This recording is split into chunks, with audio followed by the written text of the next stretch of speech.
Call the meeting of Delta Township Board of Trustees together. Excuse me, together. We do not have mics in here, and we moved over here because we were expecting more people than normally our room seat could accommodate for a committee of the whole meeting. But that means you can't be chit chatting with each other because nobody's gonna be able to hear. So please, Actually, we do have mics that they're very sensitive for the recordings, so if we do have crowd speaking, it muffles up the mic for the speakers, so if we could have everybody's cooperation, that would be great. Sorry. so, no, thank you. If we could all rise for the pledge of allegiance.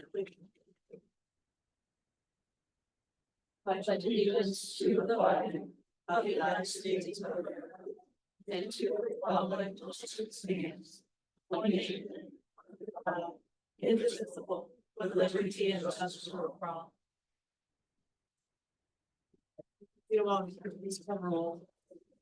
Trustee Mohica. Here. Trustee Cascarella. Present. Trustee Brewer. Present. Mr. Bowen. Here. Treasurer Peter was here. Madam Clerk. Here. Madam Clerk, you have quorum. Thank you. Motion to accept the agenda or Sandra? I move the agenda as presented. Support. Been moved and seconded to accept the agenda as presented. All those in favor signify by saying aye. Aye. All those opposed? Motion carries. Under public comment, we have a 3-minute rule. And please God, not all of you are gonna talk, are you? Not that we wouldn't love to hear you. But we'll start. If you want to speak, if you could line up and come to the podium. And it'd be nice if we had your name, but it's not mandatory by law that you do that. But it kind of helps us know what's happening.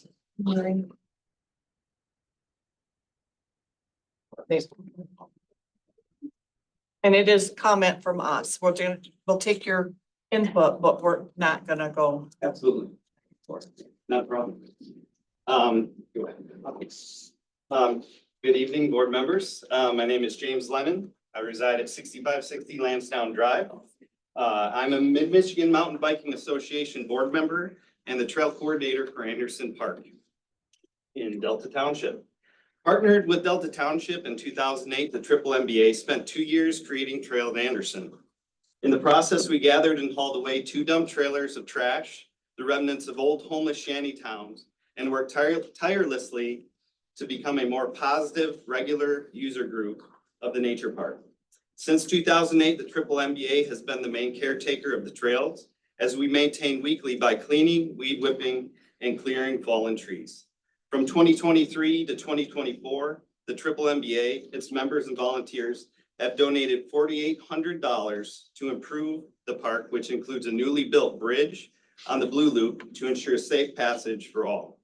After the tornado of 2023, volunteers were quick to react by clearing and removing over 40 fallen trees and having the trails return to normal for trail users in less than 2 weeks. We have cleared fallen trees blocking Wardell Road. We regularly brush cut the emergency access path to the river and clear and clean the brush growth around the parking areas, which by this past spring had grown to over 8 feet tall. We believe that we have relieved a substantial budgetary burden from Delta Township Parks Department by covering these weekly and sometimes daily duties. Over the last 15 years, Anderson has become a purpose-built park for mountain biking and trail running. Many bikers ride for various reasons, for normal recreation, physical health benefits, and some for mental health. According to the Delta Township Master Plan, 65% of residents believe the facility of most importance are those that give users walking and jogging paths. 59% believe that nature trails are the most important. The top ranked facilities have 52% citing walking nature trails, with 49% stating bike paths and trails. Delta residents can find these things at Anderson Park. Recently, we were notified that mountain bikers would not be allowed to utilize the park after dusk like they have since the origination of the park. This rule was applied without much dialogue with the triple MBA. Reasoning cited was continued complaint by a neighboring property owner adjacent to the park. The triple MBA has spent the last 2 months attempting to address complaints about lights at night in the woods. We have rerouted a portion of trail that runs near the property, and within the last 3 weeks received printed signage directing riders away from this trail after dusk. After these attempts failed to solve the neighbors' complaints, I worked with Marcus, Lee, and Pat with the Parks Department, and the week prior to the news of this ordinance, we came to a solution. The plan was to move the trail causing issues with the neighboring properties and create new trails in an unused portion of the park property at the west end. I walked the new trail recommendation with Marcus and Lee today. We've already shut down the existing problematic trail portion. Mountain biking is a special sport in a sense. It absolutely requires trails to do it. Mountain biking is not like other sports that shut down with the season in the snow and cold. In fact, this is some riders' favorite time of the season to ride. Unfortunately, this also coincides with early sunsets in Michigan. In a few weeks, the new enforcement would not allow mountain bikers to recreate in their local trail in Delta after they clock out of work for the day at 5 p.m. With that, the triple MBA is asking, how is this relationship beneficial to our user group? And why continue this relationship moving forward? Here tonight speaking, we have park neighbors who attend the park with their family and appreciate the work the mountain bike community has done to improve their neighborhood. We have business owners concerned about the lack of traffic in the area during winter months. Not here tonight due to conflict is Eagle Monk Brewery, who see regular traffic for mountain bikers after rides specifically from Anderson Park. They also acknowledge this will hurt their business. Here tonight is the representative of Lansing Park's West Lansing Trail. As a direct response to hearing what has happened, Lansing Park ruled that mountain bikers have access until 10 p.m. on Wednesday in winter months. Lastly, represented tonight are mountain bikers, trail runners, and hikers that live in Delta Township, alongside those that are drawn to Delta Township to ride Anderson Park. Why would we ever want to limit business, park access, and the incoming traffic, and how is that good for Delta? We as mountain bikers are not asking for full access at all times to the park.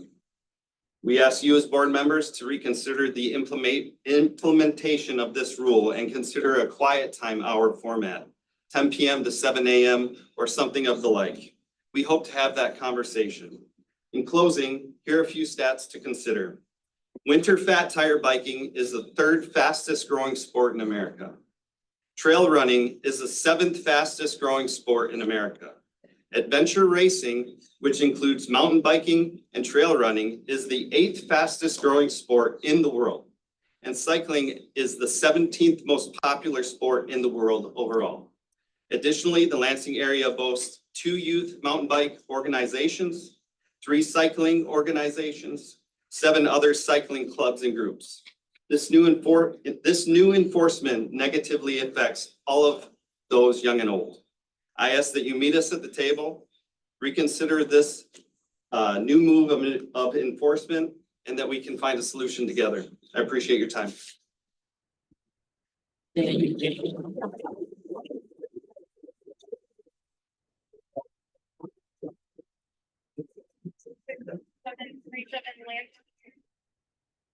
Hello, I'm Kristen Irvine. I reside at 2677 Gilbert Road, Lansing, Michigan. I'm also a triple MBA board member. I'm here to make a statement to the importance of having Anderson Park available in the evening for riding and hiking. I recently participated in the Margie Gessick, which is a 110-mile mountain bike race in the Upper Peninsula. It took me 24 hours to complete. I used Anderson Park for much of my training for this event.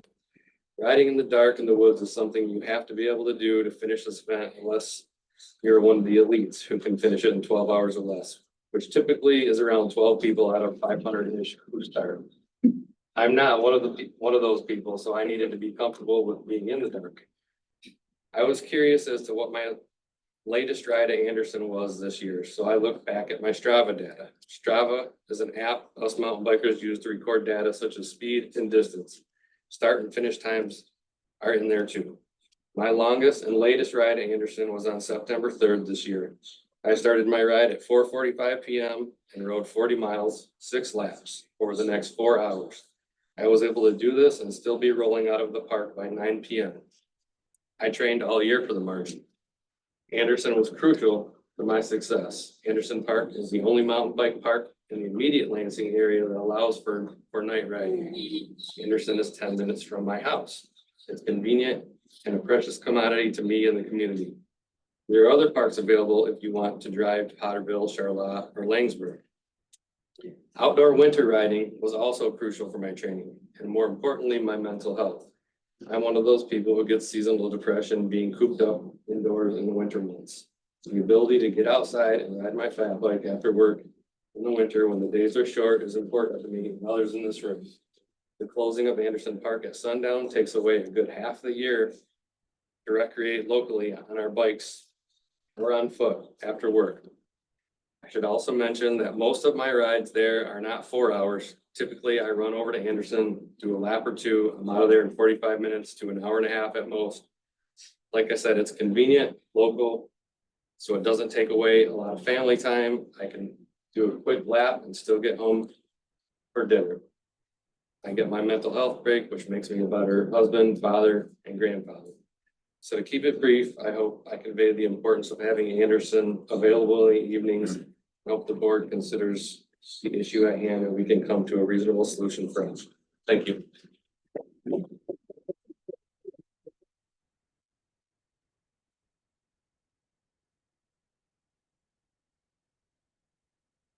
My name is John Serapin. I live at the northeast corner of Mount Hope at, Echo Valley subdivision. And I have a complaint about Frontier Cable Company trespassing on my property.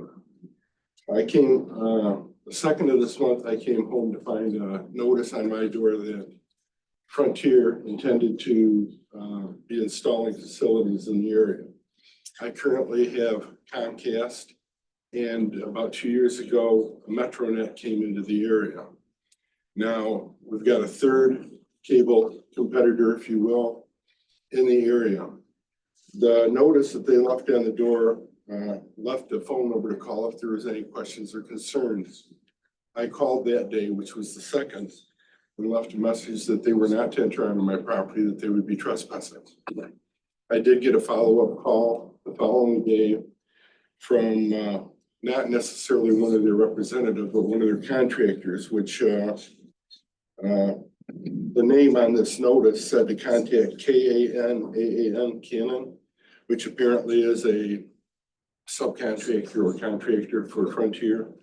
I did get a call back from that person who said that they had already installed cable and that they had underbuilt a copper wire, but that they had the right to be on my property because they had some agreement with Consumers Energy. Now, I told him, I said, I didn't want you folks on the property. You had no business being there. You do not have an easement, and I want you off the property. He said that was beyond his pay grade and he'd send it up the ladder to somebody else. To make a long story short, I did get a call back from some gal who didn't leave her last name, but said her name was Christy. And that Consumers Energy gave them the right to be on there. And I says, well, this notice you folks left on the door said you had permit number, in quoting here, FTTH, end quote. I says, what is that? She couldn't explain that. I did contact the Delta Township office and tried to get in touch with somebody who would have knowledge of utilities and stuff. And I did get with Mary Worland, who was filling in for some people that were not available in the utility area. She looked in this with the township engineer and apparently found that there is no utility easement on the rear lot line of my property.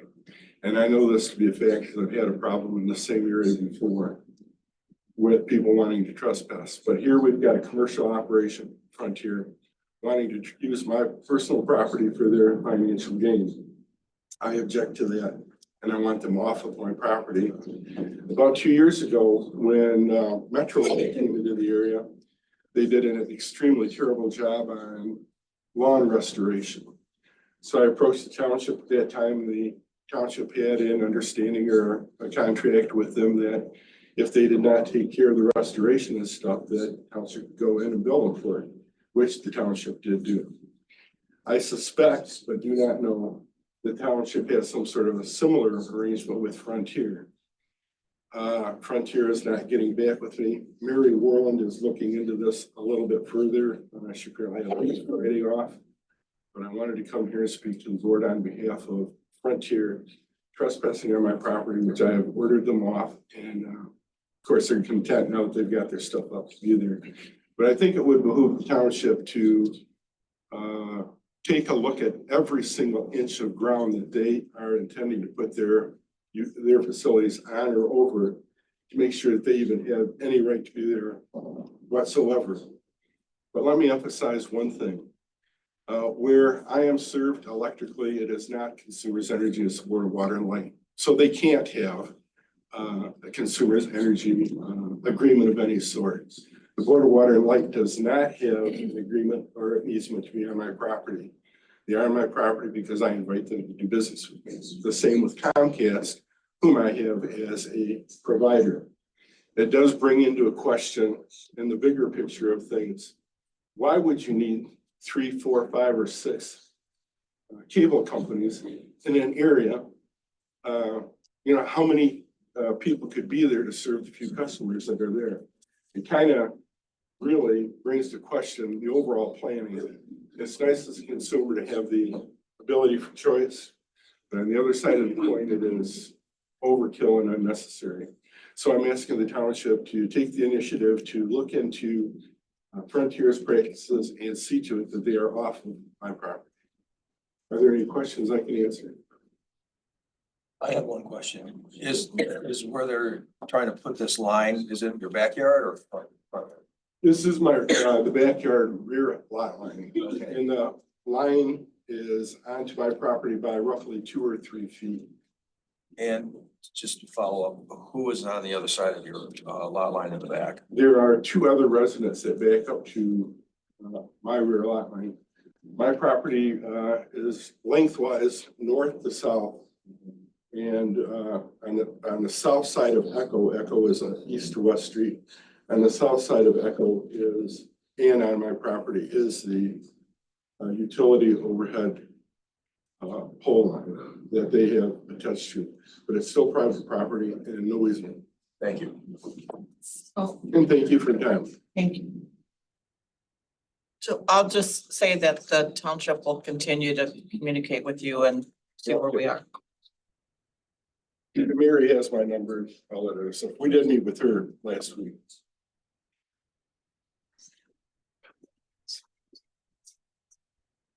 Good evening. My name is Bart Coleman. I'm located at 1678 Larkspur in Holt. Thank you for allowing me to speak tonight. I'm here about the issue of the extended park hours. As an avid cyclist, the park's trails are vital to my routine. Kind of like Christian, who was up here earlier, for many of us, cycling isn't just a hobby, but a way of life, a way to stay healthy, relieve stress, connect with friends, and connect with nature. However, shorter days and with busy schedules during the day, work and family and other commitments, it's often difficult to find time to enjoy the park's offerings in daylight hours.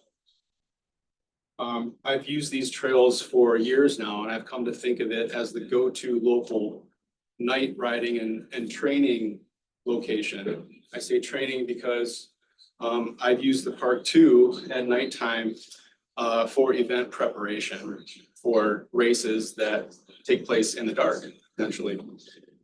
So because of these things, I'd like to respectfully request that the township consider extending park access to allow for cycling after dark for a few reasons. Safe exercise in off hours. Many people like me cannot get out during the day. Allowing evening access will provide an opportunity for safe, healthy outdoor activity. This is especially important as we head into the shorter daylight periods. You're gonna hear this several times. Positive use of the space.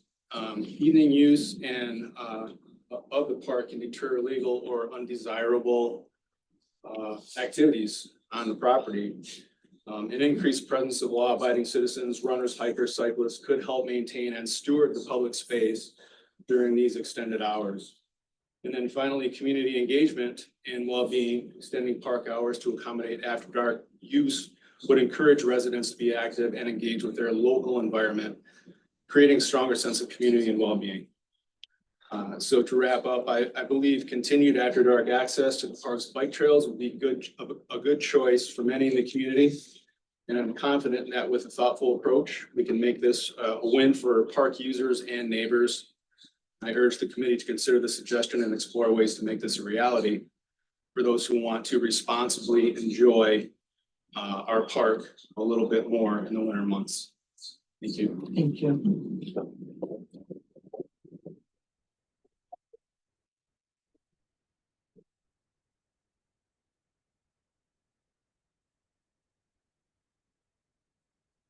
Good evening. Thank you to the Delta Township Board, and thank you to my family and friends who are here to support tonight. My name is Lucas Hoffman of 249 East Elm Street, Elsie, Michigan. While I'm currently not a resident of Delta Township, I do spend a lot of my time in Delta as I am the service manager at Full Throttle Motorsports, a business that has been bringing revenue to the Delta community for over 20 years. While we are currently not a pedal bike dealer, I'm actively working on making us a Yamaha e-bike dealer. Along with that, we do offer a lot of equipment to mountain bike community, being helmets, jerseys, gloves, lighting, and more. I do genuinely believe that this change at Anderson Park will negatively affect our business. More than anything of monetary value, our mental health of our community is much more important. A lot of people in our community struggle with mental health, whether anxiety, addiction, depression, and more. A lot of people with these issues utilize mountain biking as an outlet to keep them on a straight and narrow path. They also work long hours, sometimes late, that require that they use night riding to stay true to their training regimen. I genuinely feel that this change at Anderson Park will negatively affect our community. There's nothing more important to our community than the people. I appreciate your reconsideration and the changes that have been made at Anderson Park. Thank you for your time.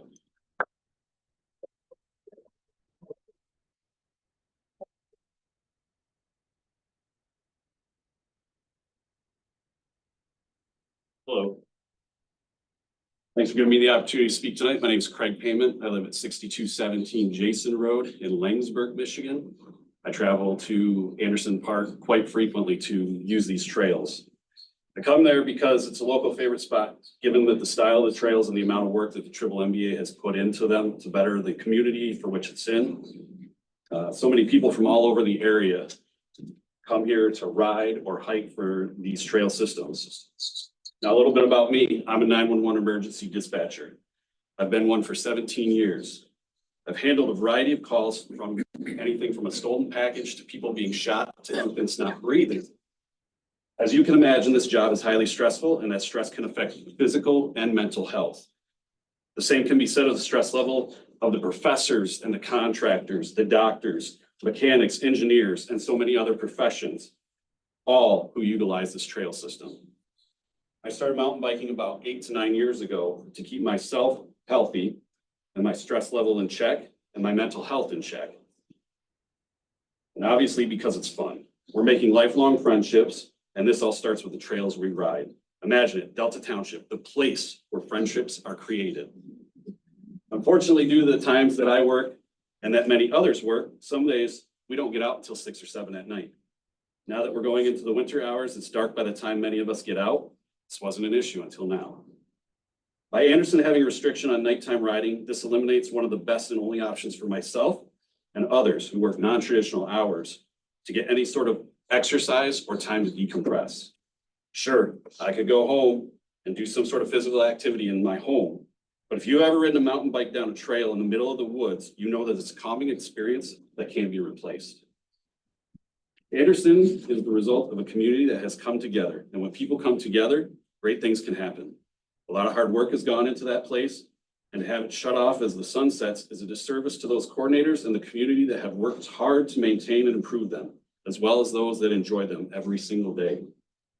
Everyone just wants to be able to enjoy the trail. They don't cause problems, and each rider genuinely cares about and respects the area we're blessed with. On behalf of our community, we hope that you'll work with us so that everyone, even those that work non-traditional hours, can still enjoy these amazing trails regardless of the time. Thank you for your time.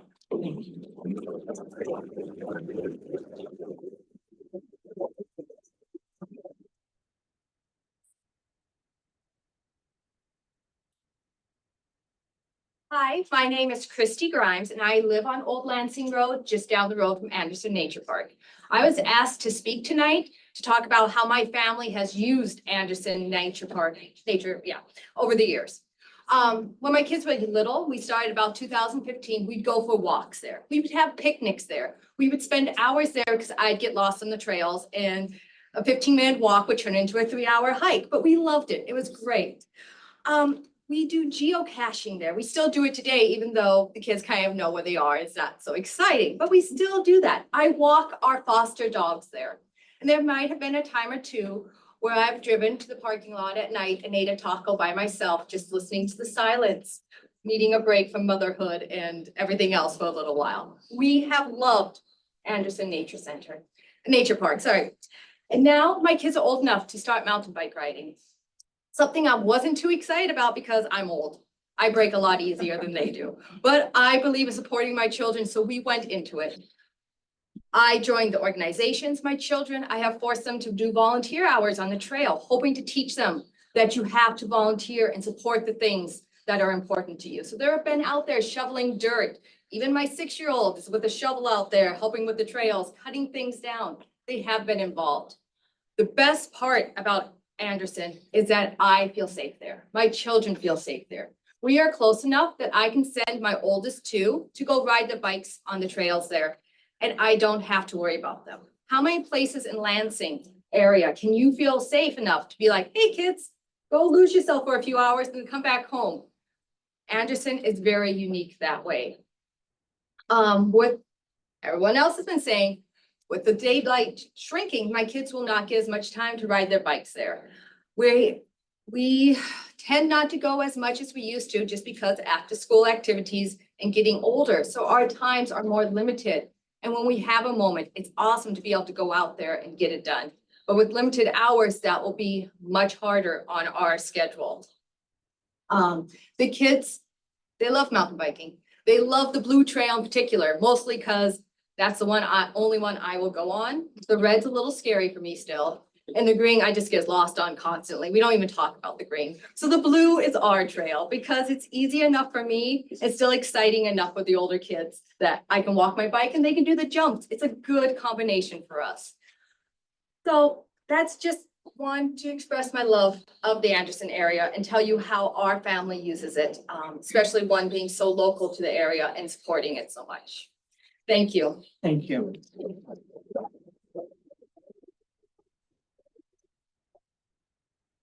Hey, my name is April O'Brien and I live at 3343 Woodell Road. I am not the neighbor who complained. I was just as surprised as everybody else was in here that the park was gonna be, the after dusk enforcement was gonna be put in place because we've lived there for a number of years and since COVID, the number of people, the usage in the park has increased exponentially. So that was quite a change for us. We live down on the end of Wardell Road and the traffic has increased. The limited parking has increased, especially on bike nights. You know, it used to be that only the parking areas were filled up and now it's all the way up and down both sides of that dirt road that are parked, which is a great thing. So, but I just wanted to stand up and say, the bikers are great neighbors to have, and you do help keep some of the unscrupulous things from happening in the park for sure. I do though have a concern for when you guys all go away at night and after the hours of 10 o'clock and 2 when I see headlights come down and there's no leaves on the trees during the fall, so we can see the lights from a distance away. And people park and they're running their headlights or they're camping out there at night and we call the police because we're uncomfortable with it, or we go to work in the morning and someone's still there from being there all night. You can clearly see they have belongings in their car and the police can't do a whole lot because it's open all hours of the night. So that is a concern that we have. Also, the bike headlights that are in the on the lower green, that backs up to our TV room, that is a nuisance. It's not the end of the world, but it's not awesome. And also like in our on the upper green into our bedroom at night when all the leaves are off the tree, that's a nuisance too. But those are things that I can live with. But I am interested to know how what safety considerations have been made in this decision as far as Delta Patrol, like with the increased number. I mean, you have to expect there's going to be some increased regulations of the rules that we have for safety purposes. And what about people that decide to have fires at night along the river? I've had to call because we see that stuff going on at Fine Park when there's unattended fires and people are partying and leave there. So those are some things that I hope are considered in this decision. And like I said, the bikers are great neighbors to have, but there are some other things that do impact some of the neighbors. There's traffic that comes down the road as traffic increases on Wardell. Traffic increases on our private part of the road because there's not a good place to turn around for the bikers. And also, I'm interested to know what the impact on the nature is. I mean, if all night long people are allowed to have lights in the park, how does that impact, you know, our nocturnal animals? So all of those things I hope are considered. Thank you. Thank you.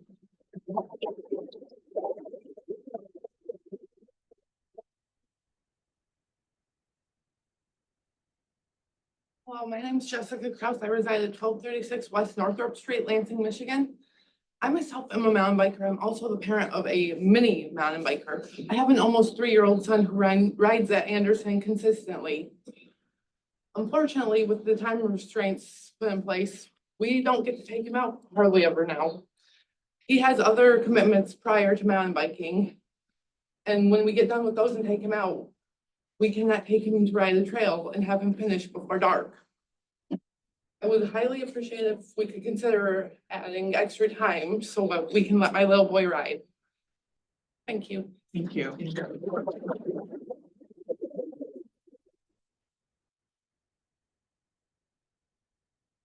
I will be your briefest speaker. My name is Steve Wickham, and I'm from Langsburg. I did work before I retired in Delta Township at the GM plant for over 20 years. I want to thank everybody for coming tonight. Please raise your hand and keep it up if you're here because you ride mountain bikes at Anderson Park in Delta Township. Keep your hand up if you have ridden mountain bikes at Anderson Park past dusk. And finally, how many of you will be impacted, shy away from the word negatively, but you won't be able to ride at Anderson after work hours over the next 6 months? Thank you. I want you to know we're all ages. We come from all walks of life. Some of us live here. Some of us drive quite a distance to enjoy your park.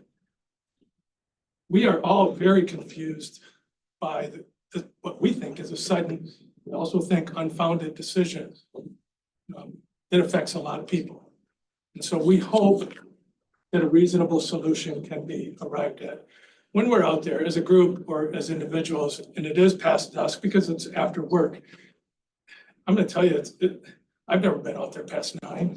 So I'm confident there can be a reasonable solution that we can come to. Again, thank you very much for having us all here. Thank you.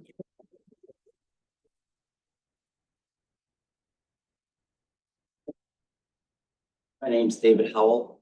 I live at 9487 Guinea Road in Delta Township. Wanted to address two topics. One of them is the potential 3 mil increase by Union County. And the other one is the bank drain. I'm voting no on the proposal by the county to increase the millage by 3 mils. The reason is that I've gone to several information sessions, and I've yet to hear how the county got in such a hole.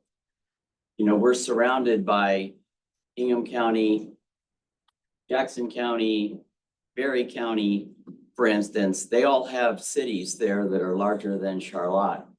They all have sheriff's departments, you know, that respond and do road patrol. They all have drain commissions that are independent of the county budget. They have road commissions that are independent of the county budget. But until I get an explanation on how this situation occurred, I'm gonna remain a no. And if the millage passes, so be it. If the millage doesn't pass, I would request a resolution by Delta Township requesting a forensic audit of the finances of Eaton County so that we can determine exactly how the situation occurred and then determine, you know, what's the way out. Do departments need to be consolidated? Do services need to be cut? Or things like that. But so far, the blanket explanation that things are gonna be, you know, we're gonna end the road patrol or whatever is just unsatisfactory. As far as the bank drain, I attended the bank intercounty drain board meeting this morning down in Mason. And one change from their presentation in July is that they don't think that they're going to be able to send the estimated assessments out to the residents and the business owners until sometime in January instead of November. They're having problems closing some of the contracts with some of the contractors, and they don't think that they're going to be able to work out those problems in time to meet the previous November commitment. The other thing too is that right now they're vetting tree cutting contractors to go in and start cutting down trees on private property. And I suggested to them that they need to get out there and notify the property owners before the crews start going onto the property, you know, to start cutting down trees. So I also mentioned to them that I didn't think that their communication had been very effective. And I suggested that they start using social media and that they start doing directed text messaging to the landowners that live in the bank drain area. Thank you.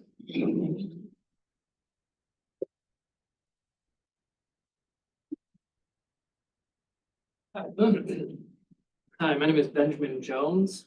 I first grew up as a trail runner, running at Anderson and Birchfield Park and Baltimore Nature Center.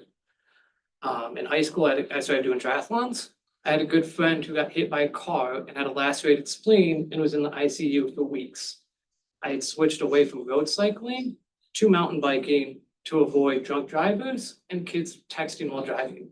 It's much safer. Since then, I have done numerous races. I've gotten really into mountain biking. I've joined multiple clubs for biking. I have volunteered for summer as a team leader for one of the kids programs, teaching kids how to ride bikes and getting into the woods. I am also on the board of the Triple MBA.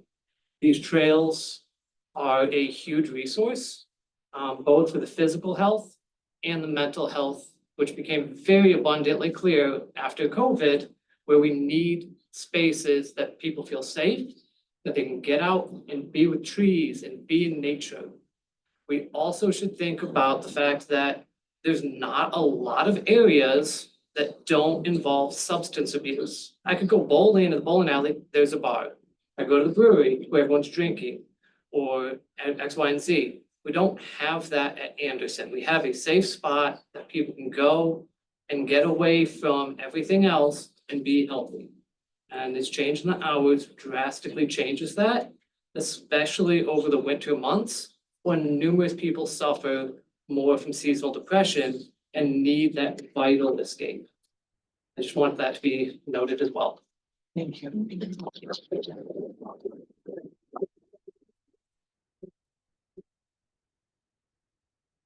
Anyone else?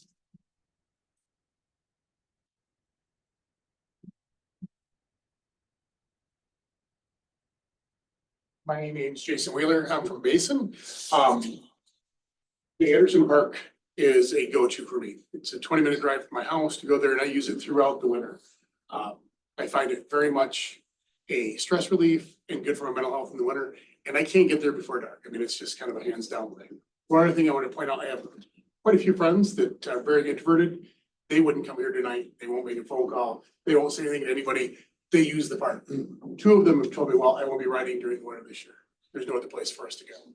It's the only place they have their outlet. It helped me get through COVID greatly. I love the place. I use it a lot. It's also great because that's where I first started mountain biking at, as I learned there. The trails are shorter. It's not as far. You can get people out there. They can experience a lot of things you can't. And it worked for me for winter riding that way to do my fat bike also. It was a place that I learned to do fat biking in the winter, and it was a lot easier to do because it was shorter. And that's about the only go-to place I have. I really like you guys to reconsider the hours there. It makes a big deal for me there. Thank you. Thank you.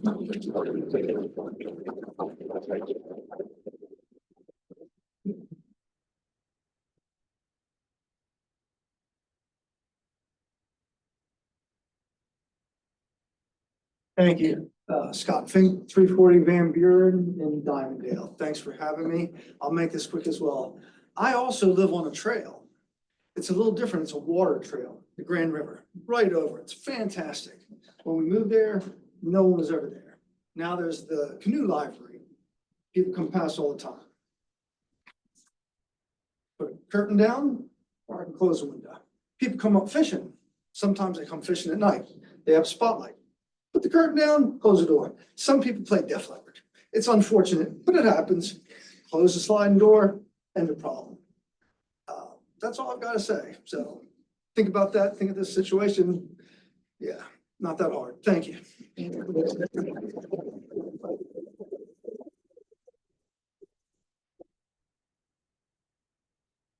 Anyone else? I will tell you that I had a lengthy conversation with Dave Trumpy. I think it was on Saturday. I interrupted his Marquette bike rep. Right, but he took my call, so there you go. And so I've taken his comments into that also. We will, as a board, discuss this in the future. And you can watch the agenda. I don't know exactly what the calendar looks like now. But we would have to look at our ordinances and explore our options and come to some kind of decision about what we want to do going forward. We have heard you, appreciate you coming, and appreciate that you love Anderson Park and all the work you've done there. Thank you. Thank you.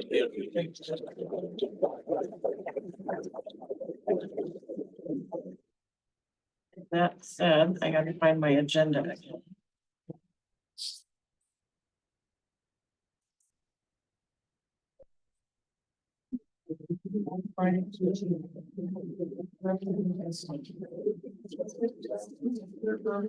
Wouldn't have an objection to moving manager's report to last as a friendly amendment, just because we did.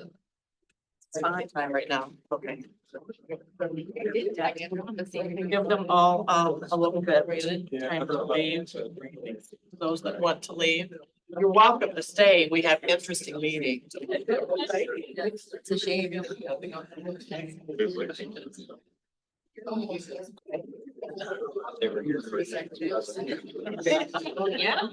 You're all about it. You're all about GIS. The GIS. I like I can report. Come on.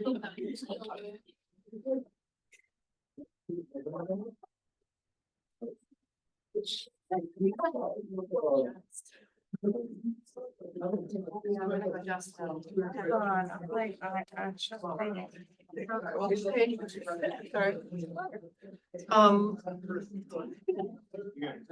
our first, committee of the whole, topic is Anna. Dan? Yeah. We are all excited to hear about CATA. What happened? With the cloud. You have to speak it when it runs out. Madam Supervisor, Mr. Manager, members of the Board of Trustees, Brad Funkhauser. I am the Project a little more. I'm the Executive Director of E-Tran. I'm also the CEO of CATA. In meetings like this, I ask my deputy Andrew Brisky to come and represent CATA. I'll be representing E-Tran tonight.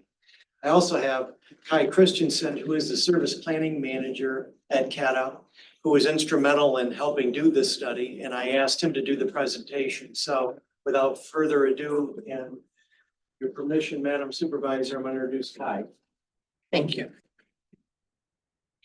Good evening, I'm Scott Christensen, Service Planning and Scheduling Manager, as Brad said, for CATA. I'm going to talk about CATA's presence in Delta Township and the expansion further west to Marketplace Boulevard. Next slide, please. All right, so where were we? Prior to extending service to Marketplace Boulevard, the CATA service ended right around Mall Drive, so went around the Lansing Mall and then served West Saginaw Meyer. Beginning in 2023, CATA underwent a pilot program to extend service further along the Saginaw corridor out to Marketplace, fueled by Michigan Department of Transportation grant or an SDNT grant to fund it. Next slide, please. Sorry. Good. Got distracted. All right, so in May of 2023, we executed on that SDNT grant to extend service to Marketplace Boulevard. Service operates between 6:45 a.m. and 10 p.m. within the township, varying between 30-minute frequency and 60-minute frequency. This operates Monday through Sunday, so it's 7 days a week, and it costs $1.25 for a one-way trip. As a complement to the extension of Route 3 to Marketplace, we also expanded our service area for SpecTran, or CATA's ADA complementary service. And that has seen a large growth, right around 50 rides a week in the expanded service area for that service in particular. Since launching, CATA's Route 3 ridership has expanded year over year, nearly doubling. And we, in this past August, had 5,000 rides alone inside that service extension area. Next slide, please. So the goal of this extension is really to create a regional transportation system.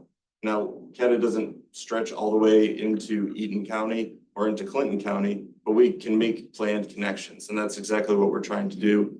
And in conjunction with E-Tran and Clinton Transit, we've developed two connector services, both with E-Tran, the Charlotte connector and the Grand Ledge connector, which interface on a timed manner with CATA's Route 3 service at the Walmart location on Marketplace Boulevard.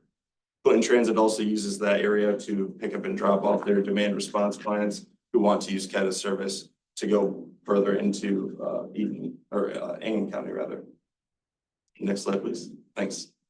All right, so why am I really here? So we did a survey in September of customers of CATA's Route 3 service inside the extension area only. So we had 150 people respond to the survey across multiple days on the bus. The key takeaways for me were 47% of the surveyed individuals were using that transportation service for work purposes, 42% for shopping, dining, and errands. But the key one for me is the 90% having no access to a personal vehicle. So we would call those people transit dependent. So as I mentioned before, in August, we had 5,000 fixed route trips inside the extension area, and a vast majority of those would likely not have happened if the public transportation option wasn't available. Next slide, please. This is inside the packet that I believe all of you have of the survey. And this just shows a number of locations that people have outlined that they were going to while on the bus. So some were going towards Lansing, and then some were going towards Delta Township and all the way out into the extension area by Walmart. As you can see, that's a popular spot. Of note, there were 45 unique businesses that were identified from those surveyed individuals of where they were going. Some, again, were inside AM County, but many were inside the Delta expanded area. So where are we going?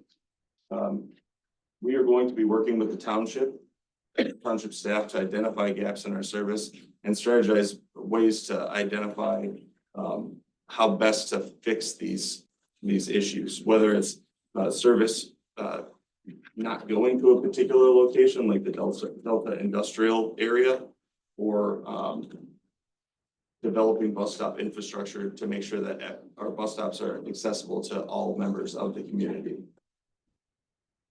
We will also be working with local businesses to build partnerships and to address the issues that come up with having bus stop facilities near properties and trying to facilitate their needs from a time of service perspective. So we have a number of shift workplaces that start very early in the morning and end late at night. And right now, CATA service doesn't necessarily touch all of those points. So we look for ways to expand service to meet the needs of the population.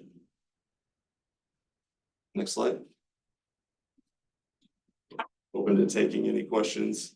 I think Brad's going to say something too. Oh, no, I'm coming up to help you answer questions. Cool. Question. Wanda, just some comments and a question. Love this, absolutely, have just been so excited about this and supportive of this from the onset. And you are helping many people, I looked at the report, to get to work.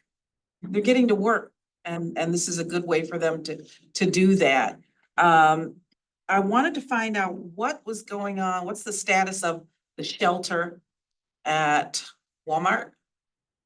Is that something you guys could answer? What's the status of that? I know Mary's on a committee too that services that, but do we know what's going on with that? I can speak a little bit to it, unless you'd like to. I'll help you. All right, great. So the issue with that property is that we would be needing to access private property to leverage the space needed to plant a shelter there. So far, it has been a challenge for both our perspective and the township's perspective to work with the property owner, which is Walmart corporate, to be able to develop a facility at that transfer location. It's something we really want to do. It's just it's just been an impasse between the three involved parties. What are their concerns? I think their concerns, well, other than losing property or, having a different use on that property other than landscape mulch and whatnot. I really don't know. I think, some people have an aversion to public transportation, but one of the things that was cited was the prevalence of shopping carts in the area right around the bus stop, which in my mind is like, why do you not like the sign of business going, your shopping carts, meaning your customers are using the bus stop to get to and from their shopping experience. So I think there's just some perception issues, but I think over time, they'll see the benefit to their business. And I'm sure they have employees that use the bus to get to and from work.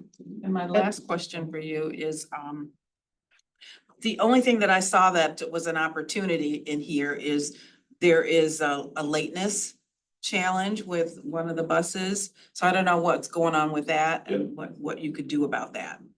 I think over time, as CATA invests more money into the Route 3 and in the extension area in particular, we'll be able to add additional vehicles and make sure that we have adequate running time to address the particularly bad traffic around the Delta Marketplace area, especially during rush hours, AM and PM.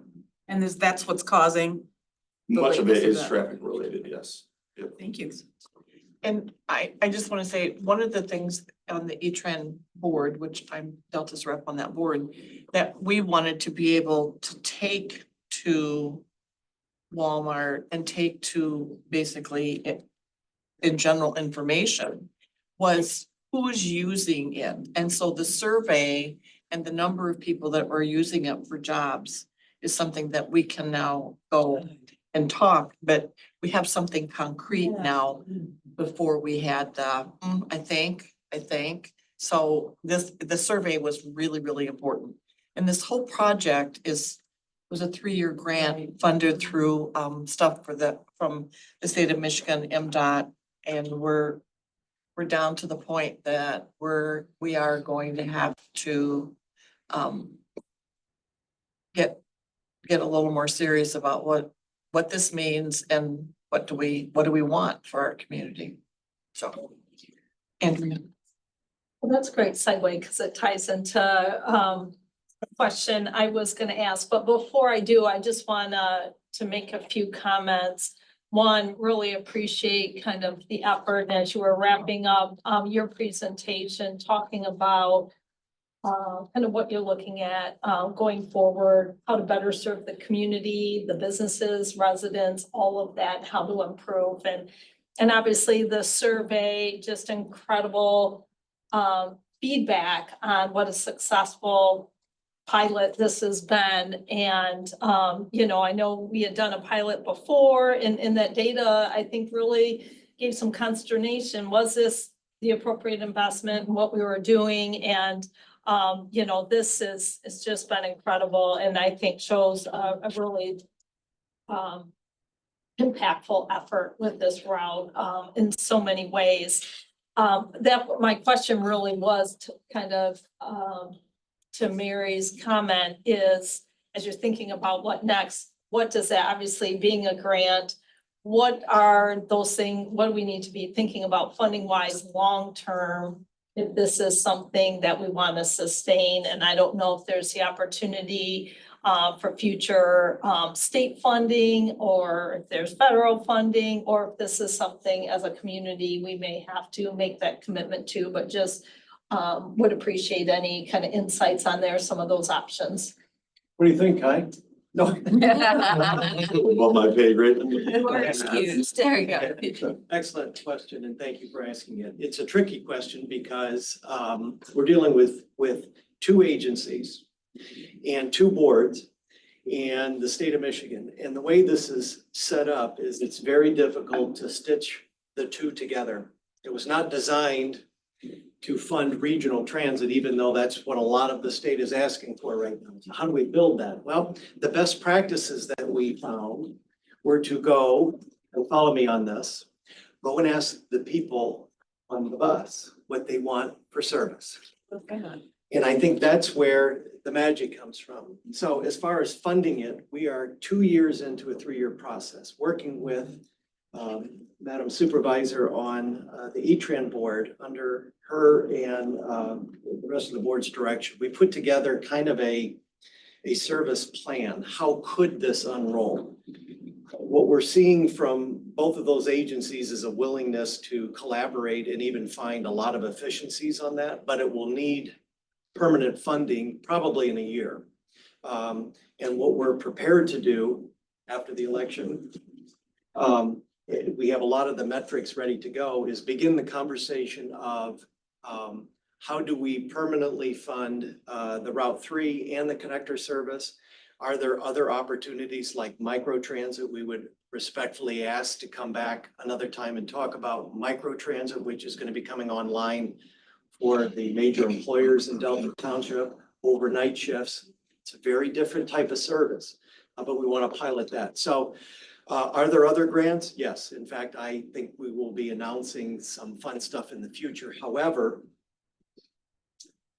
the partnership with the regional partners is going to require permanent funding at some point. And what we've done is it's always been, sorry for the long answer, it's always been all or nothing. You join the authority, you pay 3 mills, you join the authority, you get a board seat. And there are many other options, kind of a la carte, of showing the township, from the township residents, what kind of service do you want? What are the frequencies you want and how much would that cost and how do we pay for it? We will have those before you soon. Does that answer your question, Madam? It does. Thank you very much. Appreciate that. We have a plan and I believe, and I was gonna congratulate you, but these are phenomenal numbers. 5,000 in a month on just the extension. That is roaring service right now. And the connectors, we just pulled up at the last E-Tran board meeting that the Grand Ledge connector, which yes, don't pull me up here next time. The Grand Ledge connector, which we're using used caravans, if you remember, so that we could have people trained on buses and they would be able to start with their chauffeur's license and drive those and then work into the buses. So we were able to get more drivers, more vehicles. That's almost 100 people a week in just that. And that came from this board and E-Tran and the residents telling us, what kind of service do you want? It's working. Sorry for the long answer. Thank you. No, that's fantastic. Dennis? Yeah, you sort of answered the question, regarding the numbers utilizing, the route. And, from a macro point of view is public transportation is by design not to be self-financed. Okay, we all know that, Sure. but it does beg the question. But those numbers are impressive as to what the sustainability costs are for that versus like on a per ridership basis, and things like that. That's really, I think, what you're alluding to when you come back and saying, okay, this is how this is gonna, the equations are of how it's financed and it's based on this. And the real policy question then we would have as a board, if we were to consider any sort of action on our part, is that the right policy decision to make and the investment to make on behalf of the residents or people who want to come into Delta Township, for whatever reason. So I think some of this base information, is going to be paramount to, that policy discussion that we have, after the election or whenever you come back next year or something like that. So, yeah, so this has been very good. I'm very encouraged by that, these numbers and everything, but, for us as a board members, we have to justify as to, okay, this is the reliability that people have on this service. And I would assume propensity of them are our residents or doing business here, obviously in Delta Township.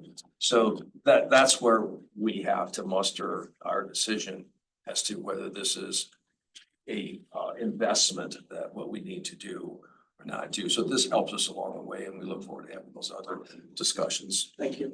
You don't mind a follow-up comment? No, that's fine. Yes. One of the things I learned in this process was, and I was quite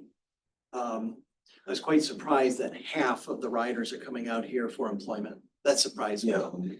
And that's one of the things that in this region, transit-wise, we're always fighting. We're trying to balance the dependent rider, social service with the economic development opportunity. And what we have found is if you marry the two, then all boats rise on high tide. And so even talking with some of the employers out there, being able to partner with CATA or E-Tran to give free transportation as an employment bonus, those conversations have started. So it hits both. So thank you for your comments. Karen, did you have something? Yeah, so this runs only till 8, right? Is there any, are you thinking into the future to add more hours or maybe at least another, like, I think I read somewhere in here, but they do make sense. Like, are you looking into the future to add more hours to this? I will tell you, the answer to your question is yes, but we don't have any funding for that. And back to your point, sir. E-Tran millage is 0.25. We got a grant to kind of cover this. This bus is hardcore 30-minute urban service. It's somewhere between 600,000 and 700,000 a year. It's very expensive service, but it is the spine for the rural service and the connectors. So the answer to your question is, we will fill that bus. We will put more trips on it, but when you're looking at 0.25 versus 3.6 mils for transit, how do we blend that and not make it one or the other? Because that's what we've always been faced with. It's you can't go into rural areas and ask for an entire county shouldn't say that out loud now, right now. Well, you're speaking so slow. You're saying. We want to give you all the variables you need to make good policy decisions, and you will have that in the future. We'll have that lined up and it'll be very clear. So yes, if we can fill those buses, we will. Anyone else, Beth? I look forward to seeing this project being shown at conferences and other places to show what you can do with this kind of collaboration between CATA and E-Tran to serve residents, workers, businesses, and to, as you said, lift everyone up. I think that this is exciting, and it's not often that we get to see things like this in real time, see the benefits for people. So thank you so much for coming back and letting us know and doing your survey. Those results are amazing. Thank you for your support. Thank you. Thank you.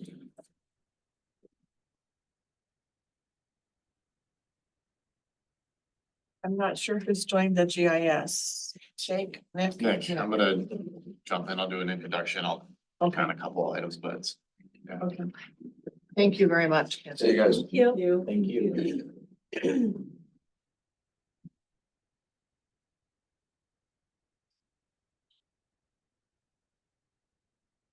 But you guys know how to clear a room. They were all here for Nick. I think there's at least one person that been, they stuck around and had some useful information, but too bad.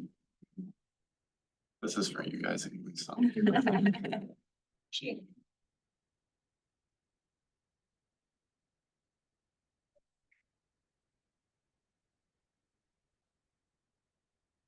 Okay.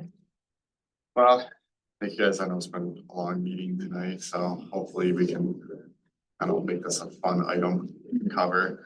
But Manager Reed approached me a handful of months ago, wanted me to work with Nick on giving you all a presentation on what his role is, what is he doing for the township, what has he brought to the township since the creation of this role in 2023.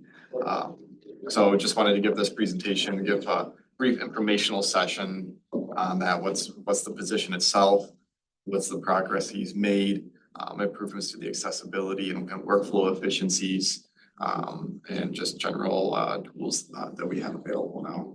So with that, introduce you to Nick Swartz, our GIS administrator. All right, thanks, Jake. Yes, Jake said, my name is Nick Swartz. I've been the GIS administrator here at Delta Township for the past year and a half. And tonight I'm just going to go over some of the improvements that I've made to our GIS system and how they are helping benefit Delta. So quick outline of my presentation here. First, I'll go over just a little bit of general GIS, a little bit of history on it and how Delta has used and currently uses GIS.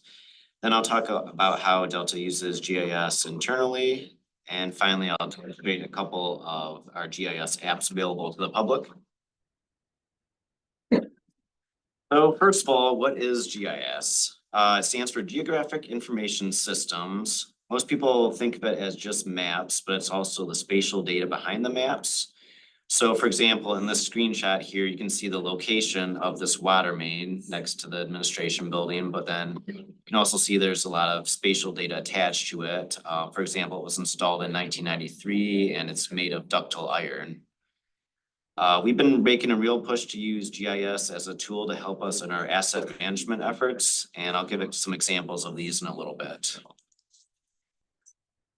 So the GIS duties historically were handled by various staff.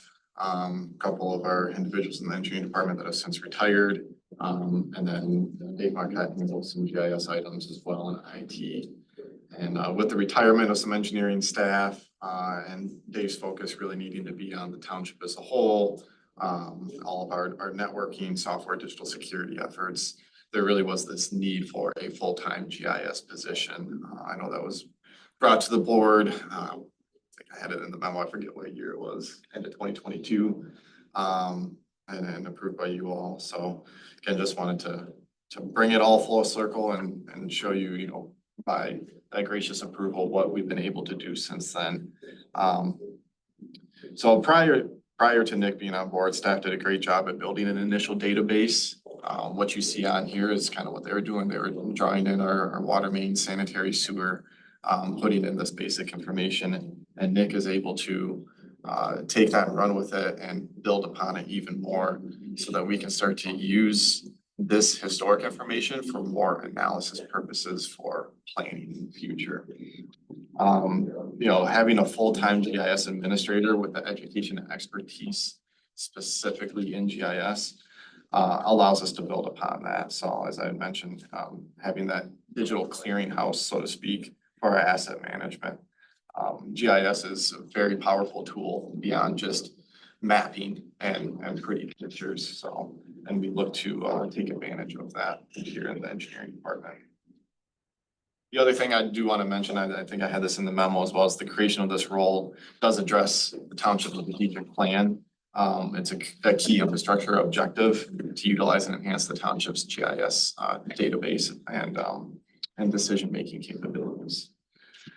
This role is funded through 3 components. The township, it's 1/3 of water fund, 1/3 sewer fund, and 1/3 general fund. General fund is basically because the GIS role has extended beyond utilities. Multiple departments are using NIC for various reasons. Clerk's office for voting districts, and the assessing department keeping up to date parcels. Parks department helping out with our some of our non-motorized and park assets. And then even in the engineering department, there's non-utility related items with our non-motorized transportation plan. And then Nick's gonna touch base too on our right-of-way permitting system and Mr. Utility tickets as well. So that's kind of the justification for the 1/3 of the general fund there. So some of the main duties of this job are strategic planning. So basically using GIS data as a tool to plan for our infrastructure needs in the future. Software and server admin, so kind of managing GIS software, for example. I've transitioned us from using ArcMap software to the more modern ArcGIS Pro, which this was needed as ArcMap is not going to be supported soon by the developer. And then I also assist IT with any GIS server issues that arise. Another duty, GIS application development. So creating new interactive maps that are very helpful for staff to track the township's assets. And again, I'll give demos of these in a little bit. Map production, creating various maps for use in right-of-way permits and misdig responses. Creating maps of proposed easements that the township would like to acquire. And then maps for our sidewalk inventory program. And user training, whenever I create a new GIS app for our staff, I make sure to train them up on how to use it before they're actually out in the field and starting to use it. I've also worked with our other engineering department staff and trained them on how to use the ArcGIS Pro software and troubleshoot any issues that arise with them. And then also working with our department interns on any GIS projects and showing them how to use the GIS software to accomplish those projects. So these efforts for improving our GIS system began when I started here in February 2023. How does Delta Township use GIS? Most importantly, we use it to manage our water and sanitary sewer facilities data. This data can all be found in our utility viewer app, which is used by quite a few of our staff. So I'm going to give a demonstration of that app right now.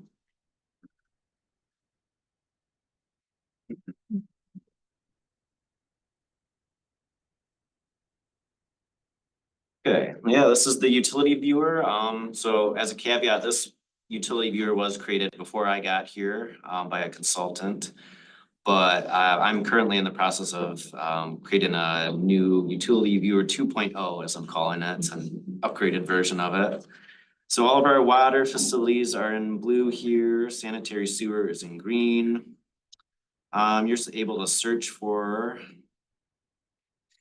a lot of GIS utilities by their unique ID. You can also zoom in here. So once I zoom in here to our township administration complex. You can see some of the other layers start to turn on and there's more data accessible.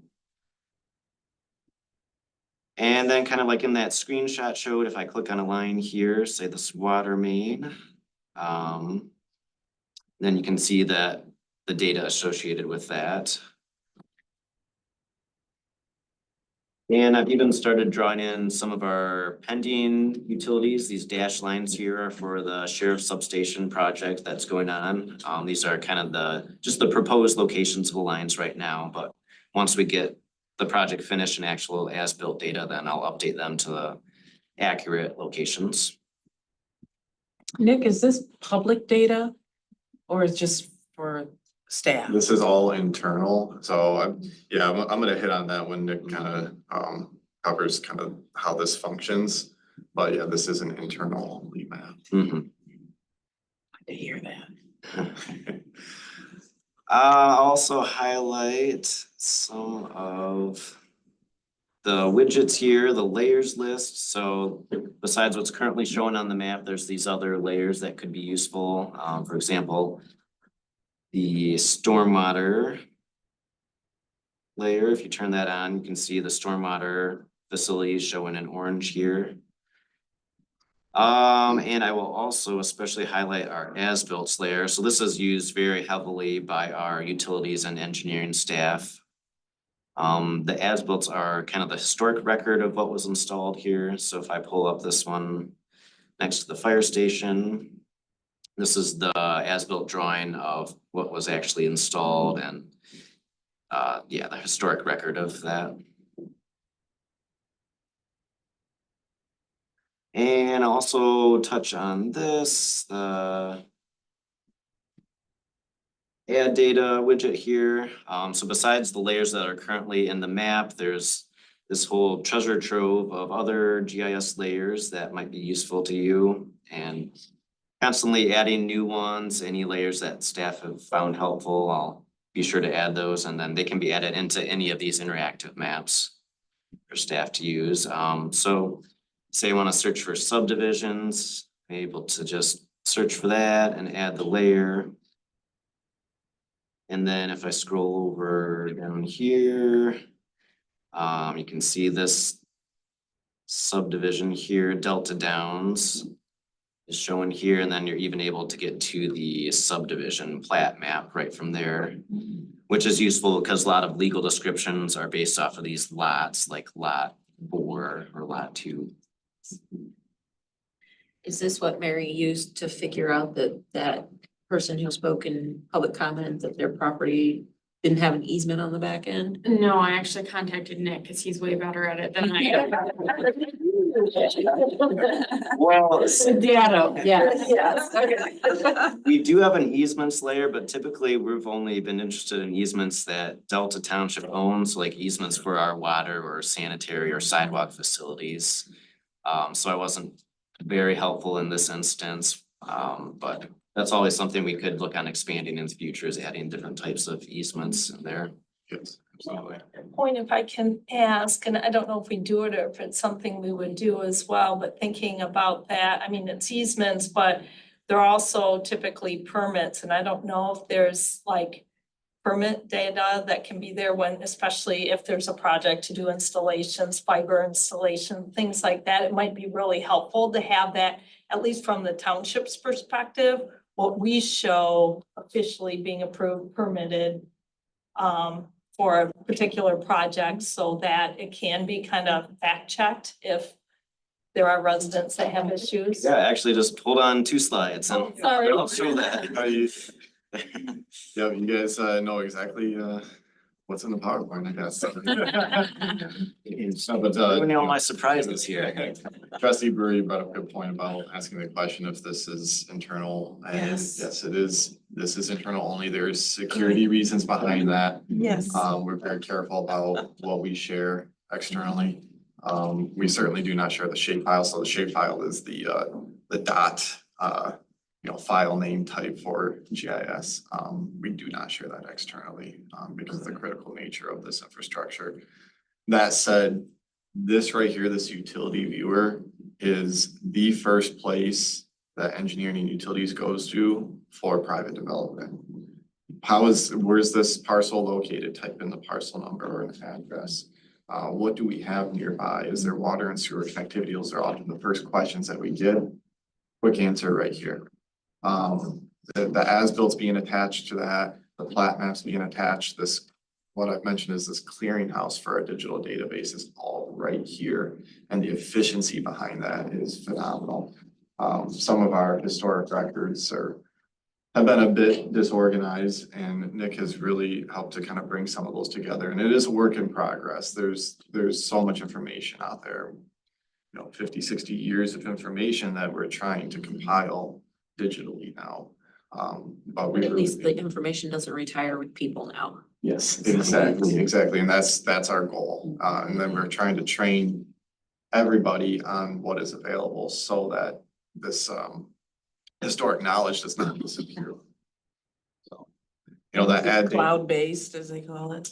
Yeah, it's a website. Yeah, so it'll be cloud-based, yeah. The ad data tool for you all, I think what you could find beneficial is the zoning map. What's this parcel zoned? There's a development map, and I think Nick will hit on here in a little bit, identifies developments that are down the pipeline here in Delta Township. Hey, what's going on at Courtyard at Delta, or what's going on at Delta Crossings, and that's a work in progress as well, but try to inform people as much as possible, as quickly as possible. One last thing to show here, there's also a print widget. It's just a really easy way for staff to create a simple utility map or whatever data they want to show for that matter. So now back to the PowerPoint here. We also use GIS for our non-motorized transportation. We have an interactive map of our pathways and bicycle facilities. This is very helpful for us in identifying gaps in our non-motorized system and also planning for locations and new facilities in the future to fill those gaps. We use it for sidewalk inventory. The engineering department regularly inspects public sidewalk within the township for any defects and needed repairs. We GPS those defect locations on a tablet in the field, and we can track which ones have been repaired.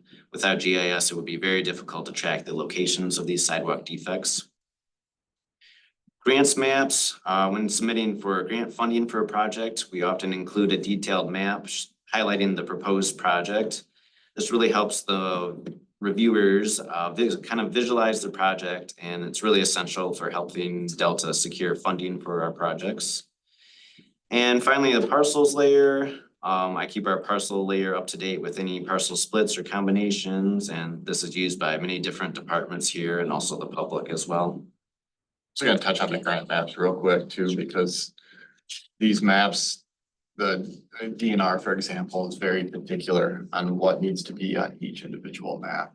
And Nick being able to put these together and put them together quickly when we have deadlines is critical to submitting for these grants.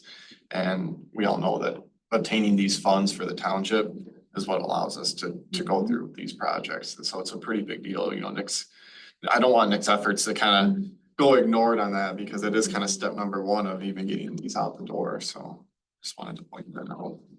Thank you. Now I'll go over a couple of our bigger GIS projects that I've worked on. First one here is for our sanitary sewer cleaning program. So as a little background, our utility staff aim to clean our sanitary sewer lines every other year. And previously, clean lines were tracked only on written field notes on paper and also marking the line on a paper map. So as such, this wasn't very quick or easy for staff to see the last few days a particular line was clean. They would have to go back through years of field notes and try and hunt down that data. So we just wanted to make these clean records more accessible to our staff.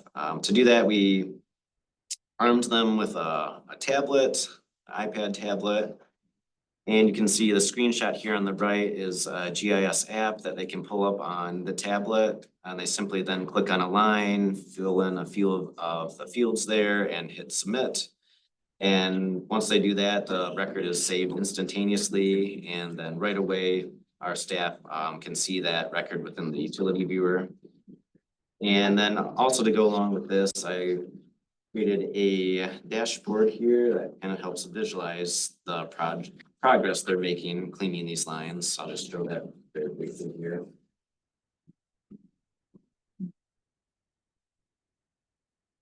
So here's that dashboard.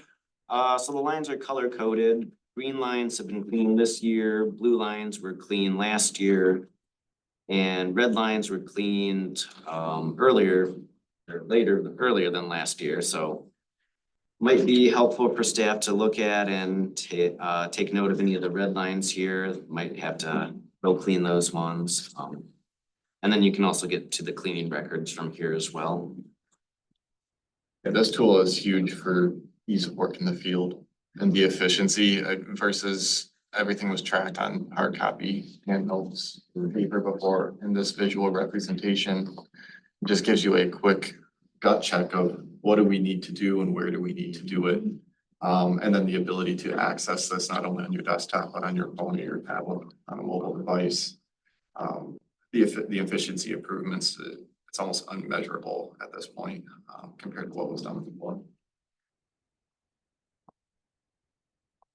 The benefits of risk mitigation too, to be able to track it like this and to be able to say, yes, we did this at this time, and it lowers our liability for problems or accusations or anything like that. Exactly, and this applies across the board beyond just sewer.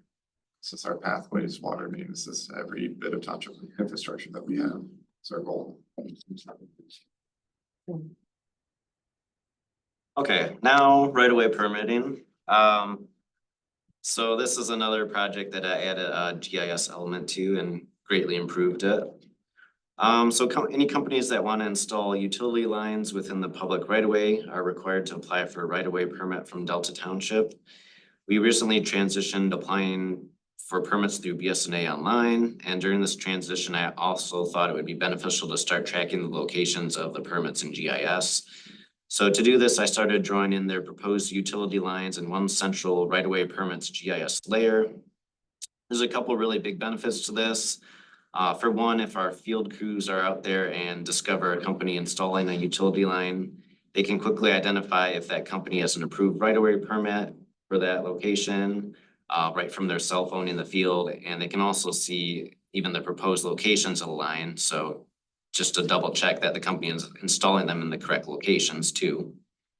And this really helps us protect our water and sewer facilities by avoiding any installation conflicts with these new utility lines. Second, another big benefit here addresses resident complaints about restoration work. We sometimes receive complaints that someone didn't adequately restore an area after doing utility work. I found it was pretty time consuming before to hunt through all our right of way permits and try and find one that matched the location of the resident that was had the complaint. And now with this GIS layer, having all the right of way permits in one spot is pretty easy. You just type in their address and then you can see any proposed right of way lines, or permit lines right in front of their address. And from there, then you can see what company did the work and then follow up with the company, make sure the restoration takes place and the resident is satisfied. This has been a bit, I think, President Cascarella, this answers your question almost exactly. And it was a big deal because we've had some instances where franchise utility companies were doing work that was unpermitted or putting in installations that were outside of what was approved. So some of our utilities crews did have to shut them down in the field. Additionally, with our transition to the BSNA cloud, our right-of-way permitting system being on there has allowed us to hone in on that practice a little bit more. And one thing that contractors now have to do with these franchise utilities companies is close out that permit. What that does is it triggers us to go into a field check to verify that they have restored to existing conditions or better. They've replaced sidewalk if they've damaged that, and making sure those items are addressed before we get resident complaints. When did you implement that? It's been less than a year. I was just curious because I know, we've had a few different companies come in that are installing fiber. And I know with some, we got a lot of complaints, especially on the restoration side. I know I've taken a lot of calls and emails from residents very displeased with this state of the And that's- conditions that were left. And then just earlier this year, we had a company that came in through our neighborhood, that was installing fiber and did a beautiful job. And I was actually, because I was nervous thinking, okay, what's this gonna result in? And I'm a corner lot, so they had a lot of work done on through our yard and did a beautiful job restoring it, but I'm assuming it's probably credit to that follow-up they know that comes. So. I think some of it is, depending on what crew is working. Yeah. And just to reference, if I could, Jake, the fiber deployment, I guess, is an unknown burden of our staff for utilities, misdig, engineering. It takes up an extraordinary amount of time. Manager's office, the complaints that we receive and tracking these down. MetroNet was basically a 2-year process where they deployed it. They have a lot of different crews. It's a huge effort, and they want to move at light speed, and it is difficult to keep up with them. Especially when you're trying to investigate complaints, and now, Frontier coming in, it is a challenge for staff, and it's a continual daily, whether it's restoration, whether it's boring into our water or sewer leads or water main. Fortunately, some of those we catch, some of them we may not catch. If it's a sewer lead, we may not catch for 5 or 6 years. So it's where it's helpful to have the documentation, but That's the risk mitigation that you had mentioned, so we have that documentation now, and yeah, I think there's been an improvement. We really worked through the language of the permit as well to really hold and kind of make it a little bit more professional than just a paper copy. To show them that, this is a serious item, we do take this seriously. So I do think there has been improvement. It's not perfect and nothing ever will be, but we do our best. Well, this is good to know. A couple weeks ago, there was one blue flag in my yard. And now today I went out, there's like blue flags everywhere on my street. It's coming. And it's like, what in the world? They're just everywhere. They're just migrating everywhere, blue flags. I'm thinking of blue flags. So it's good to know I can call Brian. Who's here? What are they doing? Maybe this is Frontier. We already dealt with MetroNet. I don't know. It's probably, I think it's a lot of Frontier's been coming through. I think MetroNet They're was in the your past neighborhood. couple Your of neighbor years. called the other day, so it is. right there. Yeah, because usually they'll knock on my door and go find out why do I have blue flag in my yard. Mary's been great too. Frontier, we have been getting more calls recently and on the restoration and what's going on in the communication, and Mary's really helped out significantly on that. As Brian had mentioned, it does put a burden on all of our staff, so. And Frontier and MetroNet have both been very responsive when we call them to get out there and make sure that they're, reacting accordingly to our residents, so. Good to know. Yeah. Now I'll talk a little bit about some of our upcoming and ongoing GIS projects. First one here, sanitary sewer inspections and televising. This is a pretty important one for us. We inspect some of our sewer lines by running a camera down the line, which notes any defects of the pipe.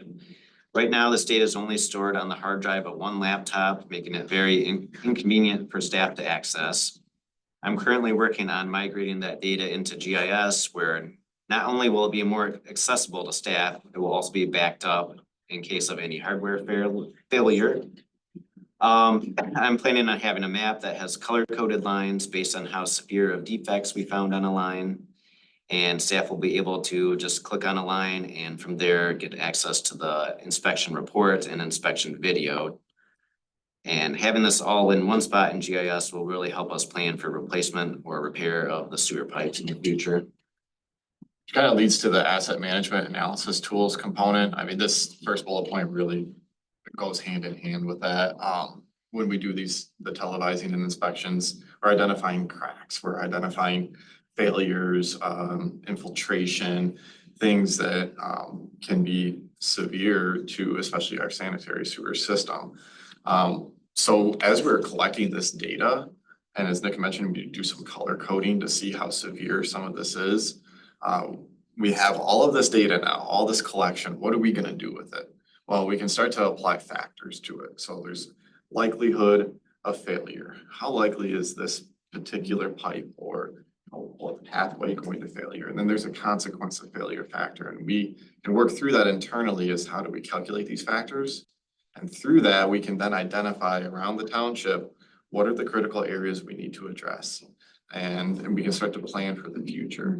And, we can project 5 years in the future. Hey, we've got this project in 2026. We have to do this in 2027. And we can really hone in on that science with all of this data in one place now. And that asset management and the analysis capability that GIS has is going to allow us to do that.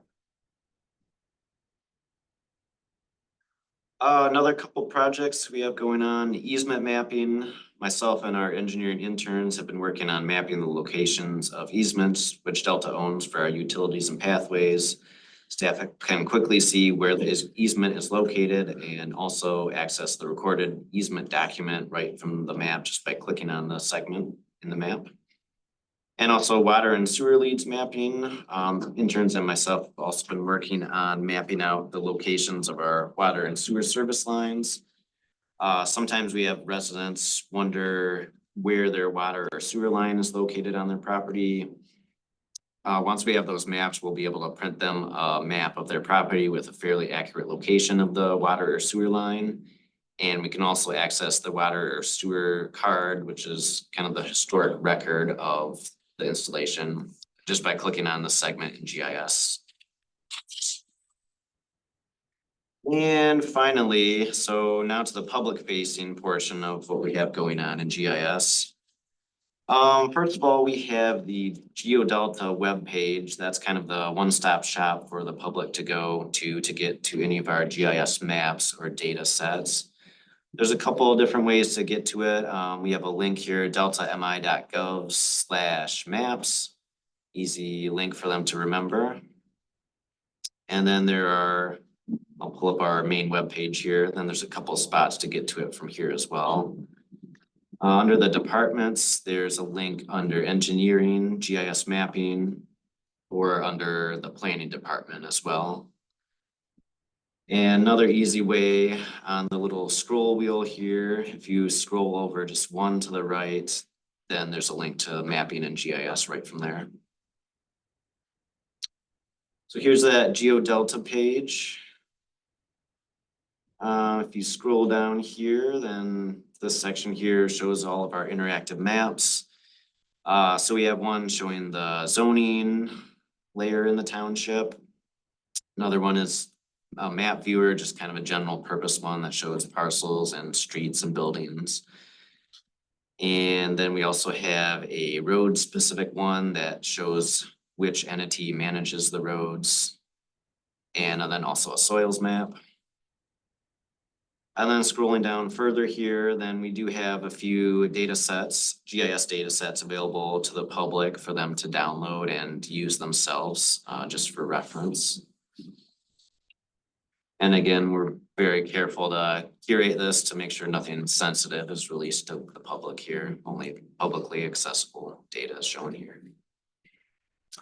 So I'll demo a couple of these interactive maps. First one here, parks and paths. So this one shows all of our non-motorized facilities. For one thing, shared use paths are in red here and bike lanes are in blue. So this could be very useful for anybody who wants to navigate around town on foot or on a bike. And there's even a measure tool here where they can kind of plan out a route and see how far it would be. So say they want to go from Sharp Park and take the east-west pathway all the way to the end. They can just click along the route and kind of see it would be about 1.6 miles to there. That's cool. I'm unable to get it to load on my iPad. Does it not work with tablets? It should, So Wi-Fi in here. It's just me. I think we've heard that with tablets, sure. Finicky. The webpage isn't coming up there with the interactive. not sure. The link for Geo Delta that you put on there goes just to the homepage as well, just so you know. It doesn't go right, it doesn't go to the maps, so you have to like type in maps to go, once you get to the homepage. Okay, and then the second part of this is it also shows all of our parks facilities, so zoomed in here on Sharp Park, then you can see all of the sports facilities located here. And then even clicking on some of them, you can get a picture of them and more info, so say I click on the picnic shelter here, you can get a photo of it, and then a link to our website where you can get more info on reserving picnic shelters. Another cool thing to go along with this is if you click on this amenities section in the top right, you can search for park amenities this way. So say you want to play a game of basketball, you can turn on the basketball filter, and then it'll zoom you right to only the parks that have a basketball court on them. So it could be helpful, very helpful for residents if they're interested in a certain sport that they want to play at our parks, but they don't know which parks have that particular sport. I think this map really being a public interfacing tool really displays what the township has available to residents. The ability to map out your non-motorized route. How do these parks actually connect? These are all of our existing facilities. But we also will publish our non-motorized transportation plan in an interactive map as well, so that the residents can see that, or anybody.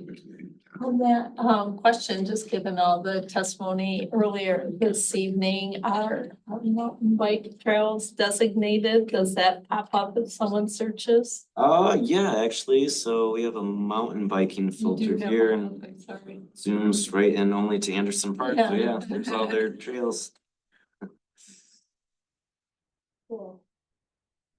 You do also have the ability to change your background, so you can have an aerial image if you want. So say, the residential sidewalks aren't necessarily mapped on here, but you want to start from your home and how do I get to this park through sidewalks? You can turn on the aerial image. And do that.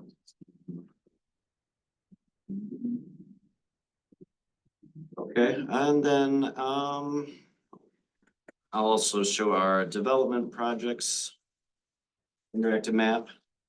This is a pretty new one, but pretty cool one too, I think. Shows a lot of the development projects that are going down in the township right now, or even in the planning stages. Both private development and also public projects. So I think this one could be really useful for residents if say they're driving by Saginaw and Nixon and they wonder what that big construction site is there. They can just zoom into the map here and see that it's the McLaren Medical Building that they're building there. And then they're even able to click on that, get a little more info on it, and even see a rendering of what it will look like when it's done. Not all will have a rendering. We're working on maybe just having a generic site plan, just something for residents to reference, just to get an idea of what's happening in the town. We're hopeful that, we do get a lot of calls from people wondering what's going on, a lot of social media requests. But hopefully this can be a tool for board members to either point people to or to even look it up. And honestly, we have so many projects going on, I have trouble keeping them straight. If somebody says what's going on Marketplace, what's going in, I'm like, sometimes I get a look myself. These who have to know what's going on. Can you point us to this map? A couple less calls from us. Well, I am always happy to take your calls, but just letting you know that this tool exists. A question going back a little bit, when you were showing kind of the water infrastructure, drinking water and wastewater. do you, and obviously wouldn't be necessarily for, on the public side, but internally, do you track private systems as well, their wells or septic, to be aware or no? Not at the moment, no, but I mean, that's always something we could consider tracking, adding into our GIS. Typically, if there is not, so we'll talk about septic systems. If there is not a public sewer main that's in that vicinity, then it's septic. So there's I'm an actually implied- surprised how many, and especially around where I live, how many residents there are that have never hooked up Yeah. to water or sewer or on private systems. And it Yeah. just seems like it'd be really valuable to know, and I heard from someone, their new residents in the township were getting bills, and then it was determined they actually were on private for both, or at least on the septic, so they had a private septic. That they didn't know because they newly bought the home, had no idea, and it wasn't revealed, and I don't think the township was aware either, and heard the township staff were phenomenal in helping work through all the issues related to that. But it just seems, I was surprised because I've learned from residents I know in the area where I live that I was just shocked, and they have told me they're on private systems. And so it just seemed like it'd be helpful to be aware. I don't know. No, absolutely. I think I know the situation you're talking about too. Oh, And that yeah. was an interesting one. But yeah, there I are, heard nothing but incredible accolades for our staff yeah. about how that was handled. I just want to share. They just raved, the family raved about how wonderful staff were. So if you were involved, thank you. And so I think the benefit would certainly be if we have public system along the frontage and it's historically on a septic system. That is absolutely beneficial information. I think we could work on tracking that down. Water main, so in our ordinance, if there is water main that's in front of a property.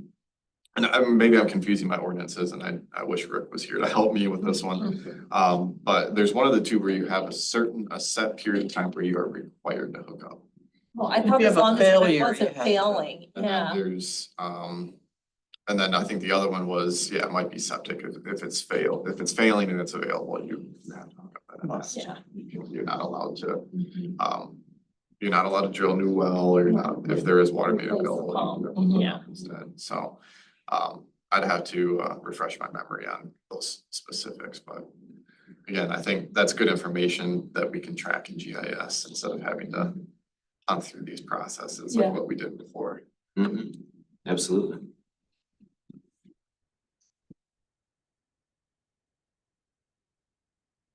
Any other questions for Nick? Did you cover everything, Nick? Yeah, just wrapping up now. So kind of just to summarize, in addition to the BSNA cloud transition that improved workflow in specific departments, GIS is now the clearinghouse for all of the township's infrastructure and data management. GIS is more than just a mapping tool. It is a critical tool that Delta Township uses to manage our assets and provides the township the ability to better plan for the future. Thank you all for your time. With that, is there any more questions or comments? No, very informative. Thank you. Excellent. Thank you. You're welcome. Glad you're here. You too. Okay, Marcus and I are on, hopefully. Hi. So in your packet, this is a project that was originally slated for 25 consideration. That got bumped because we can't do the repair work on the wall at Delta Center. So Courtney came to me and said, can we move this going now? And get part of that, since we have budgeted money. So what would be for this next year, we'll go back in and populate the repair project. We have talked about and wanted to add a columbarium at Hillside. And we currently have one at Delta Center, and it is more than half sold. And when Johnny was still when I first started the sexton here, he said, when that is half sold, you get working because you need another one. And really, pretty much half of it pays for it, and then the remaining pieces go to pay for perpetual here and that. And so, Pat and I had talked and we've looked and decided to incorporate it with the scatter garden and the gazebo at Hillside. It's a very popular area. I have a lot of people that say when I'm out there, I love to come to the gazebo and just sit and quiet, and we have a wrought iron bench that faces into the woods, the part of the woods behind us that's part of Audubon. It wraps between us and the river for part of the way. And it is very peaceful, and you can see a lot of wildlife, including the deer that eat the flowers, but and so the picture is from one of the bids that we have. I'm trying to get our third bid from a contractor that a supplier we may or may not get, but this was their rendering. If you go out there, you'll actually see, it's staked out for the concrete. The specs for the concrete are very, very specific. It has to be 6 feet deep where the columbariums are actually sitting, and they will not guarantee them without the specs that they send us for concrete used. And so Pat sent them to the concrete contractors. We have 2, if not the third bid by now from concrete. It actually came in a little less than we were expecting, so we're thrilled about that. This will ultimately cost us, it's about, I'm gonna go back and find my. That is for one. The cost is really the the 45,000 plus, plus the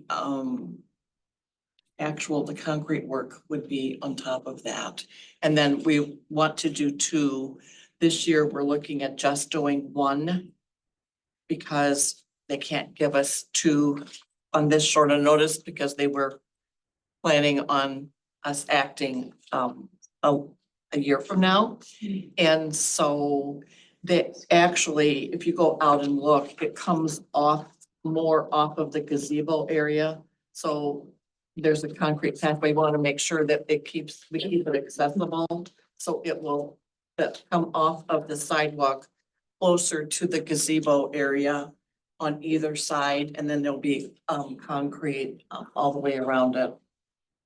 We'll have 72 niche in each one, and each niche will accommodate 2 sets of cremains. So when they purchase it, and they are purchasing the marker, you're gonna see on the budget that's wrapped into when you purchase the niche. You will, when we do the fees, when we approve fees for next year, you're gonna see an increase in the Delta Center niches, because the cost of the plate, the marker plate, has more than doubled. And so right now, it's taking more than almost they paid for it. So we'll have to look at what the niche costs are in these, and we would be able to raise the price in the future for unsold ones, should that continue to happen. It's the brass and it's the metal that's so really, really expensive. So I wanted, because you had not seen it, we want to bring it for vote next week, and we hadn't really talked about it other than in a gloss over in one of my reports. We're looking at adding niches at columbariums at Delta Center, but we're in high movement mode now. So that's because they go on either side. It really will be very pretty, and I think it will be extremely popular. That Hillside is very popular. And as an aside, we're at opening section 9, which is, they just put the water lines in, so we'll open another set for regular burial graves. And for the first time, we'll have, in Hillside, we will have a section 10 that will allow, they're a little bit bigger plots, and it will allow for a upright marker, which is not normally allowed in cremain sections. So Mary Ann, imagine the niches are much more affordable for the traditional plots and that. yes, because the opening for them is much less. They're, don't get me wrong, they're pricey. But it's just it's a different way of doing a burial. And you're getting two, so when you do all of that, the opening, you're not having to dig a hole, the backhoe's not there. Some of the cremains ones have to be dug by hand. In our areas now, all of them in the cremain section of Hillside have to be dug by hand. And so the opening is much more expensive than what this is. And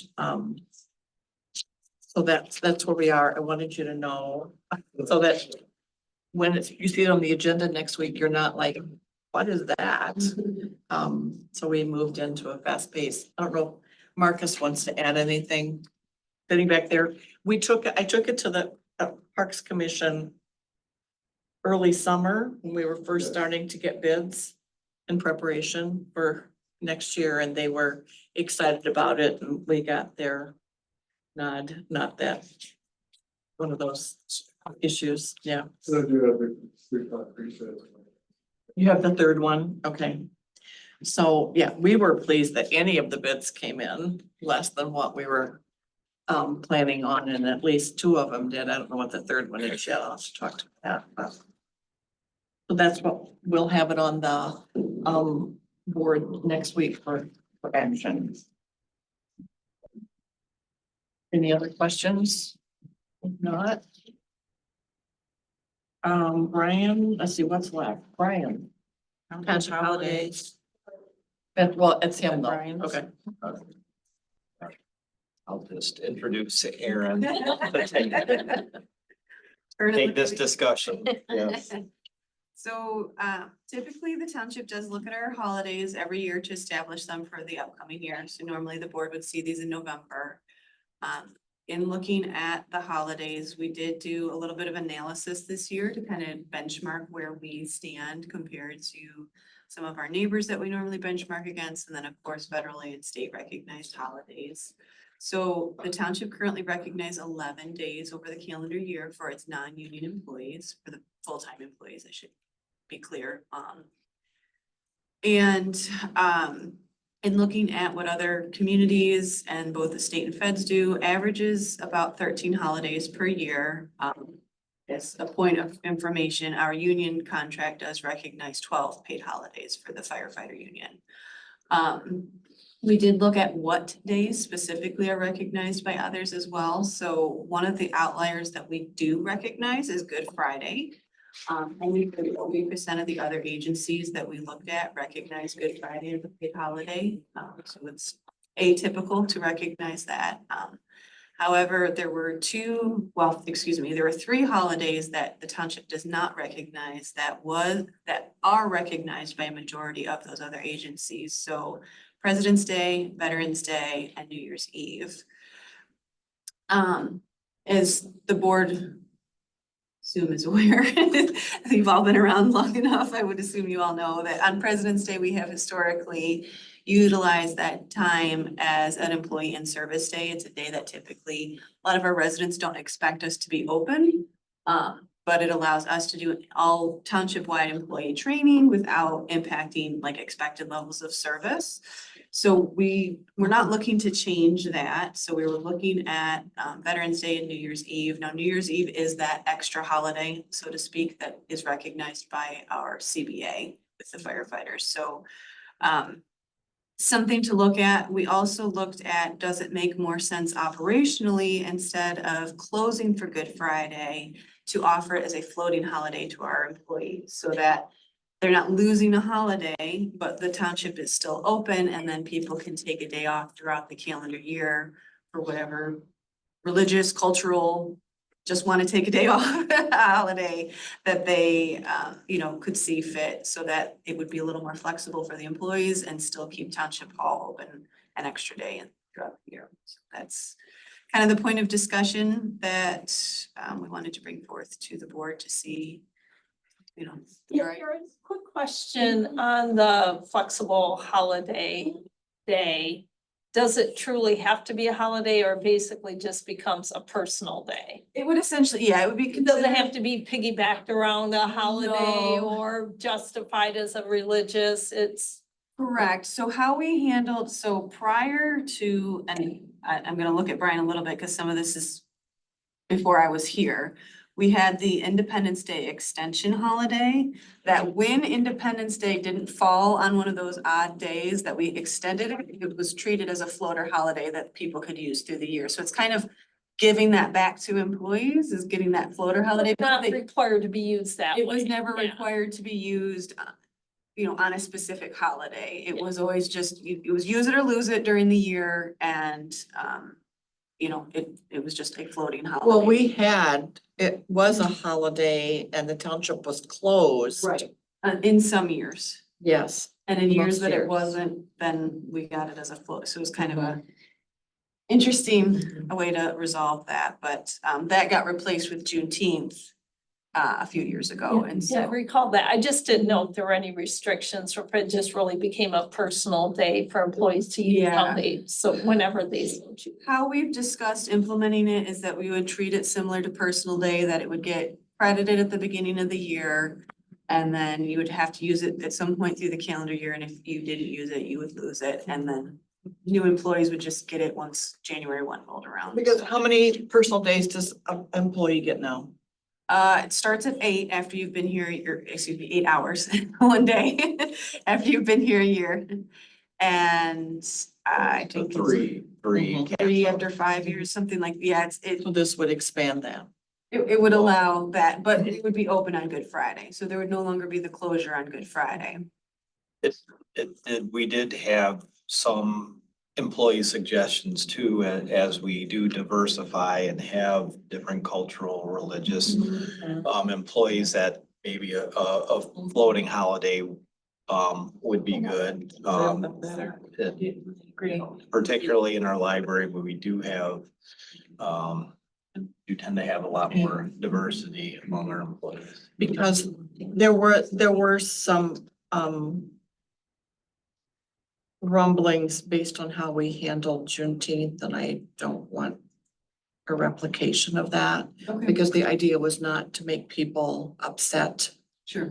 that Juneteenth, because their 4th of July float was taken away. Sure. And so that I don't want to do that again, because anything that we do should be positive. It should be positive 1,000%. So you're also suggesting that we up it to 12 a year?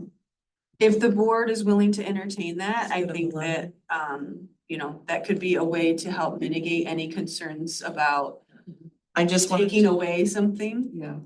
So because Veterans Day will never be an option in even years. Oh, right. Yeah. Because we are now required constitutionally to be open and receive moved ballots. Yeah, that, we were looking. Move ballots. So what are the other townships doing in that regard? Yeah, most of them are, you can see there's a chart that kind of, the information I was able to find on their websites of what days they're closed.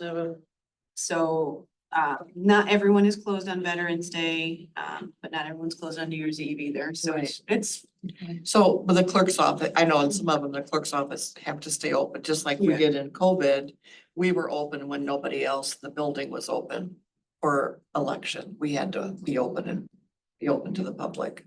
But yeah, in the brief discussions we've had, New Year's Eve was kind of the one that seemed to make the most sense, that it would have the minimal impact on service. That's a day that I think a lot of residents would not expect us to be here. So just to be clear. Are we looking at 13 with President's Day being or just using up to 12?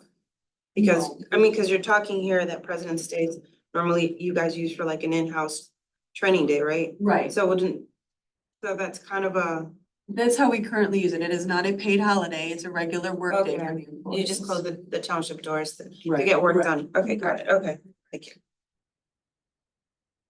So if we add New Year's Eve, then that means that basically winter holidays, you get 8, and in the summer you get 4. Sure, with the idea that there'd be one floating. And then that one still floating, utilize. so, okay, so 7 in the winter and 4 in the summer and then 1 floater. Yeah, I mean, the reality is there's a lot.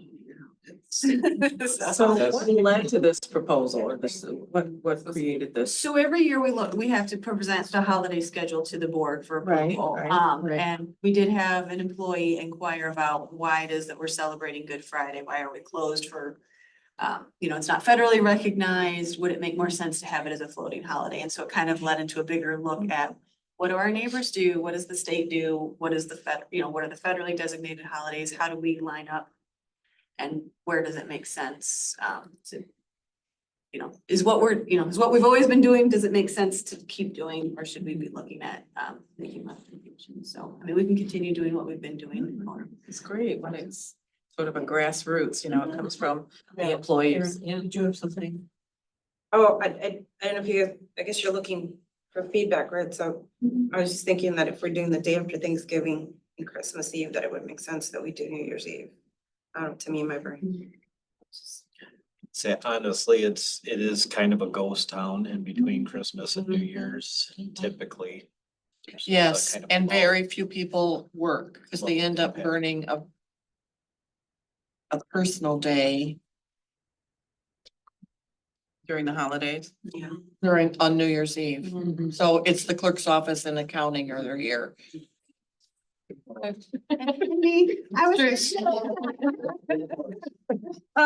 So add New Year's Eve. Not your staff inside, and your external staff is working. Yeah, but people have the right to use their personal day. I'm just trying to say, it's a very popular It day is. not to be here. Correct. So I think it is a good one to add. And then make the Good Friday a floating holiday, so. Yes.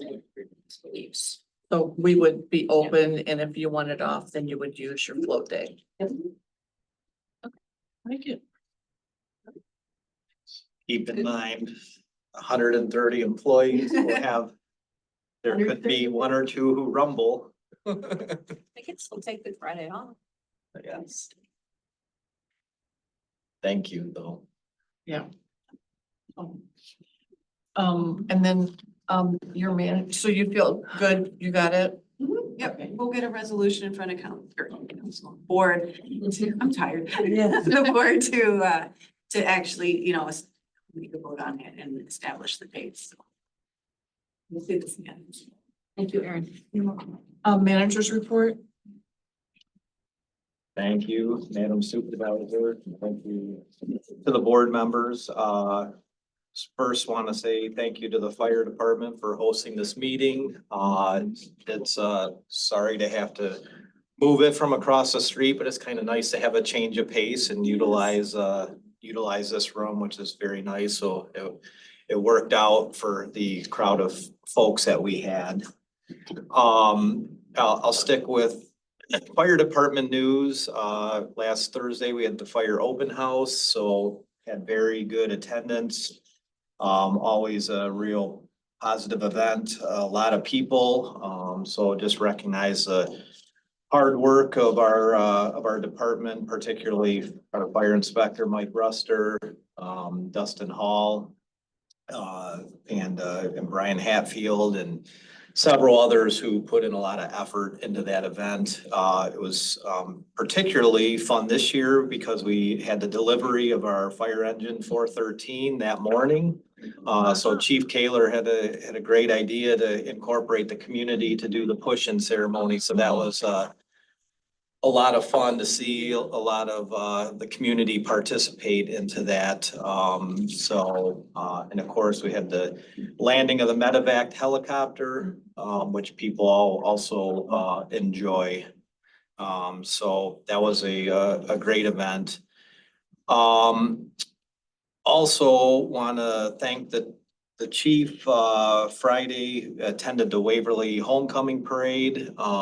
So I went out there just due to our project being there to make sure things went well. But Chief Kaler helped block traffic on St. Joe to make it safe for the parade walkers. And, of course, we have a couple of fire apparatus that take part in that parade.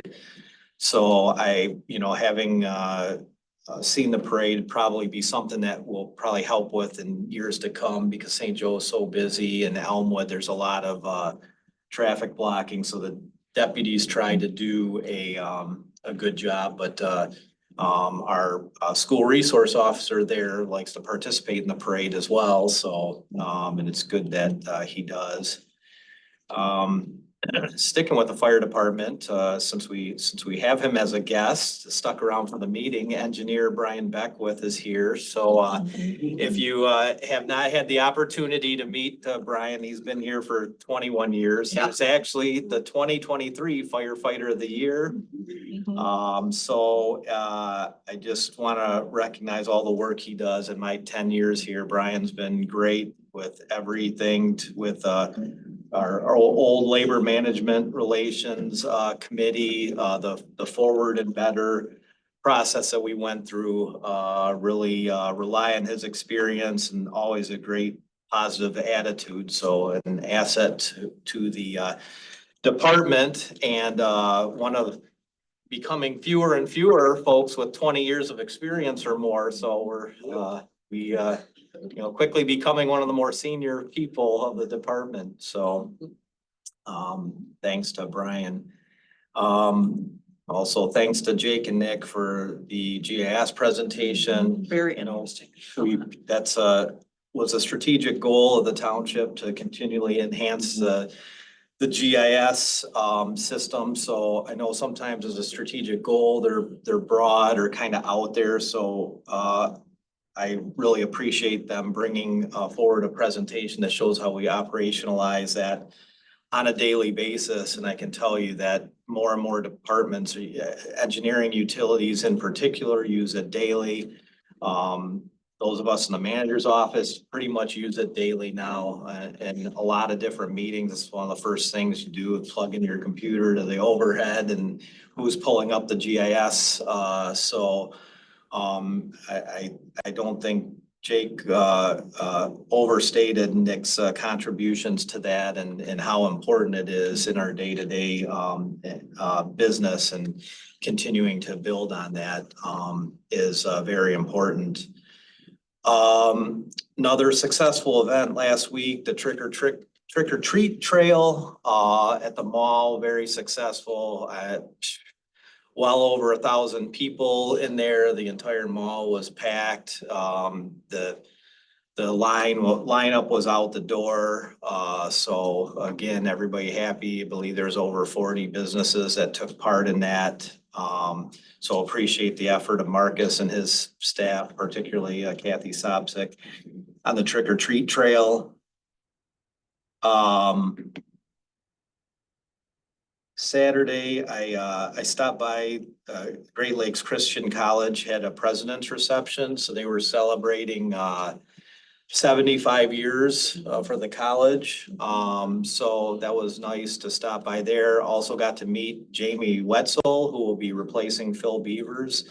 So Phil's retiring after 25 years. So most of you know him. He's been pretty much our main contact at the college. So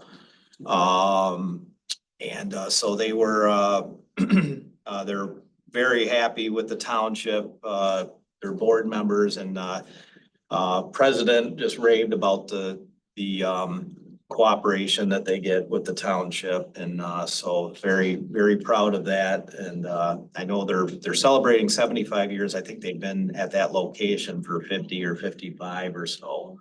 When does Phil retire? In December. December. Yeah. Sorry, I didn't hear that. We received word, the initial word was that we were left off the list, or we were further down the list for the next round of SRF funding for phase 2 of the WRF, Water Resource Recovery Facility. We did move into the funding area with that after a strongly worded letter from Rick Kane to the state. We met internally today, so we'll be bringing some information back to the board on that in terms of moving forward with phase 2 of the WRF project. You mean the state was seriously considering it and leaving us high and dry, in the middle of our project? Yeah. Brian, can you remind us what the next phase, do we have rough estimates on the cost for the next phase? Yes, so in the SRF plan, we are approved up to $45 million. We'll be putting together, in fact, Rick and Jake are working with our engineers now, putting together estimates on the work needed for phase 2. So there's some different things that we may have to leave off, but we'll probably be looking at somewhere in the range of a $40 million project. So this is where we will add tertiary treatment, UV. I think refurbishing the solids handling and a primary clarifier, the digestion. And there's some other things like the boilers and some roofs of our existing buildings. So these are the last pieces needed to meet our advanced water standards for the state. And then there's still a phase 3, correct? Potentially, yes. It depends on what we have to leave, if we have to leave anything out of phase 2. And then, if I remember correctly, there were maybe some growth related items for a potential phase 3 that, so that's stuff we'll clarify for you, when we bring forward the phase 2 project. Pressure. Absolutely. Another project, Sheriff Substation next door, is going pretty well. Just last week, if you read in the manager's minute, they had 40 or 50 folks here from around the company at Chrisman. So that was exciting to kind of use our project as a meeting space and to review the quality control and safety of a big project. So really highlighting our project, which continues to go very well. So we were excited about that, and especially Chrisman does.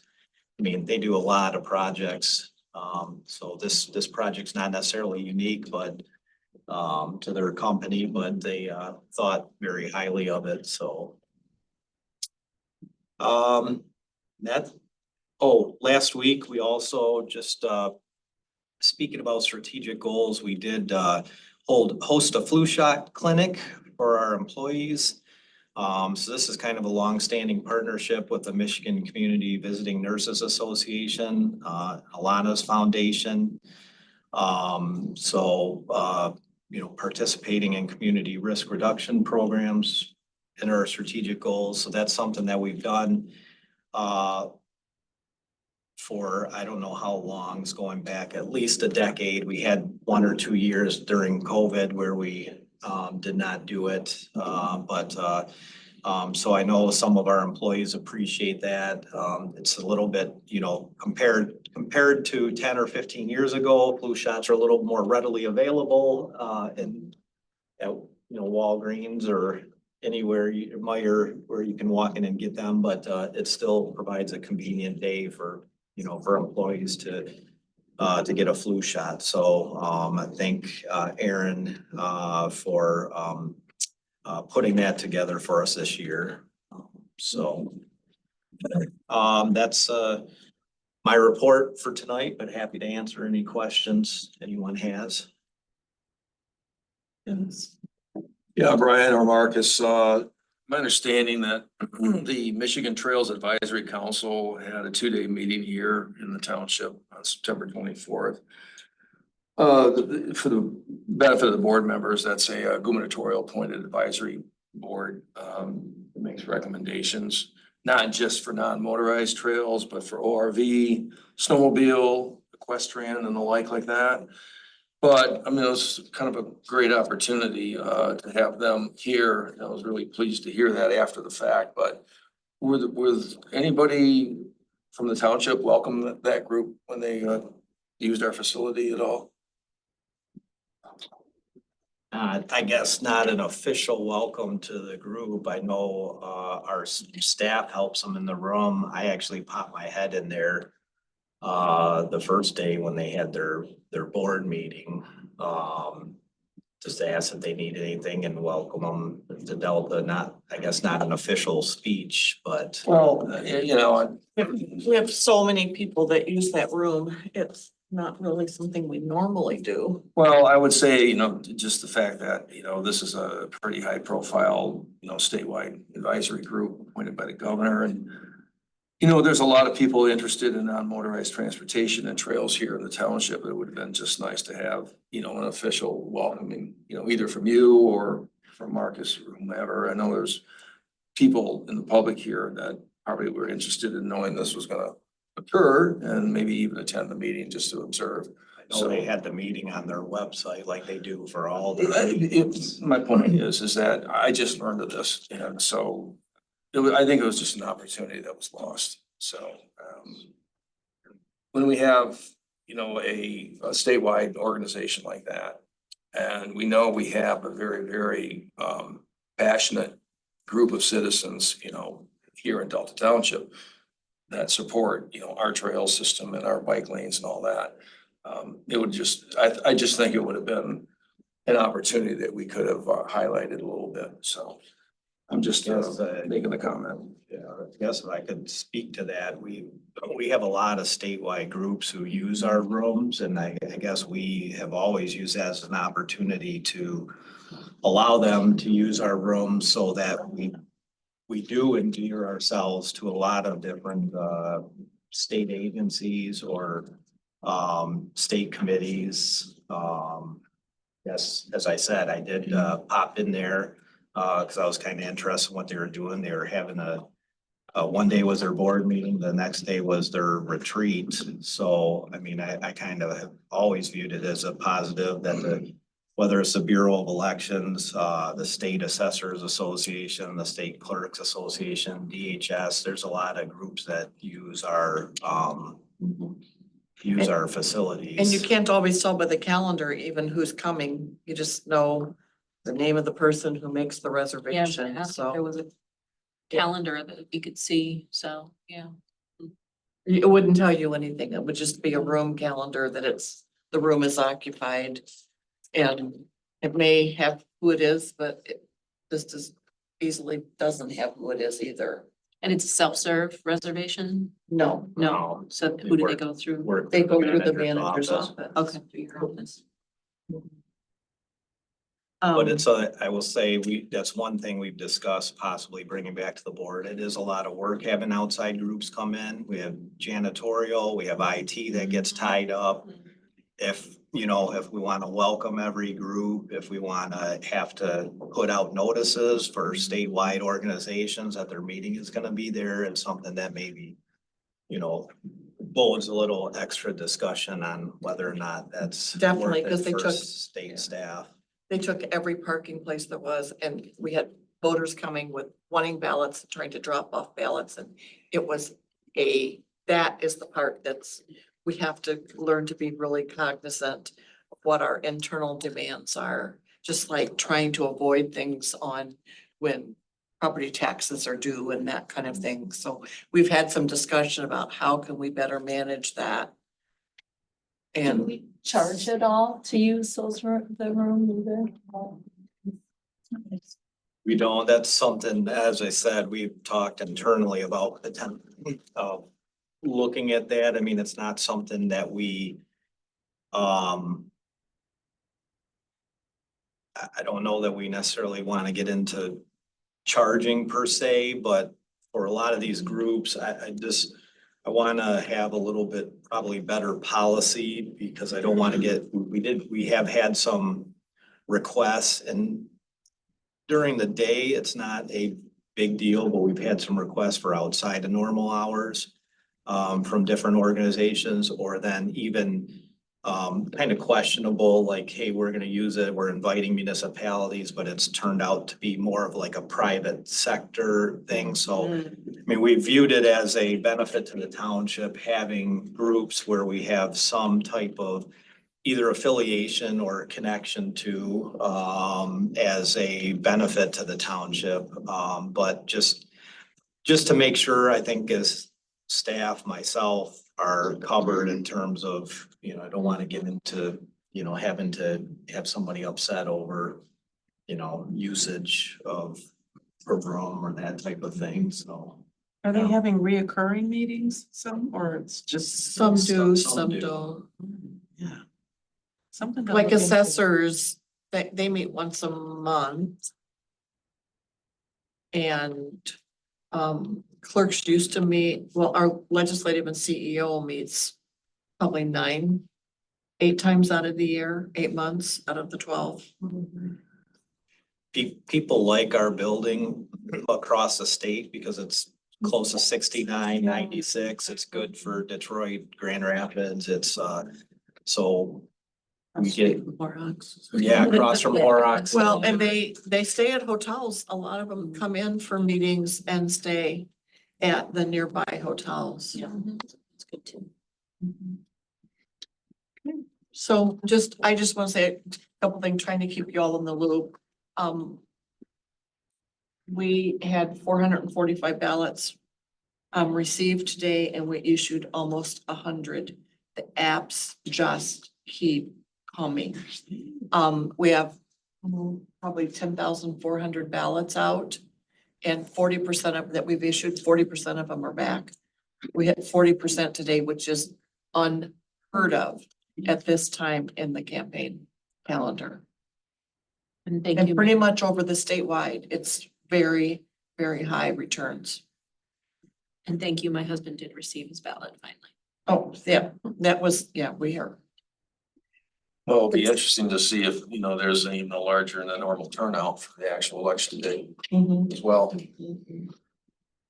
With so many options, we are gonna do trick or treating for parents to come and vote on Halloween night, and our kids can come and trick or treat, and we'll have the new stickers that came out and candy.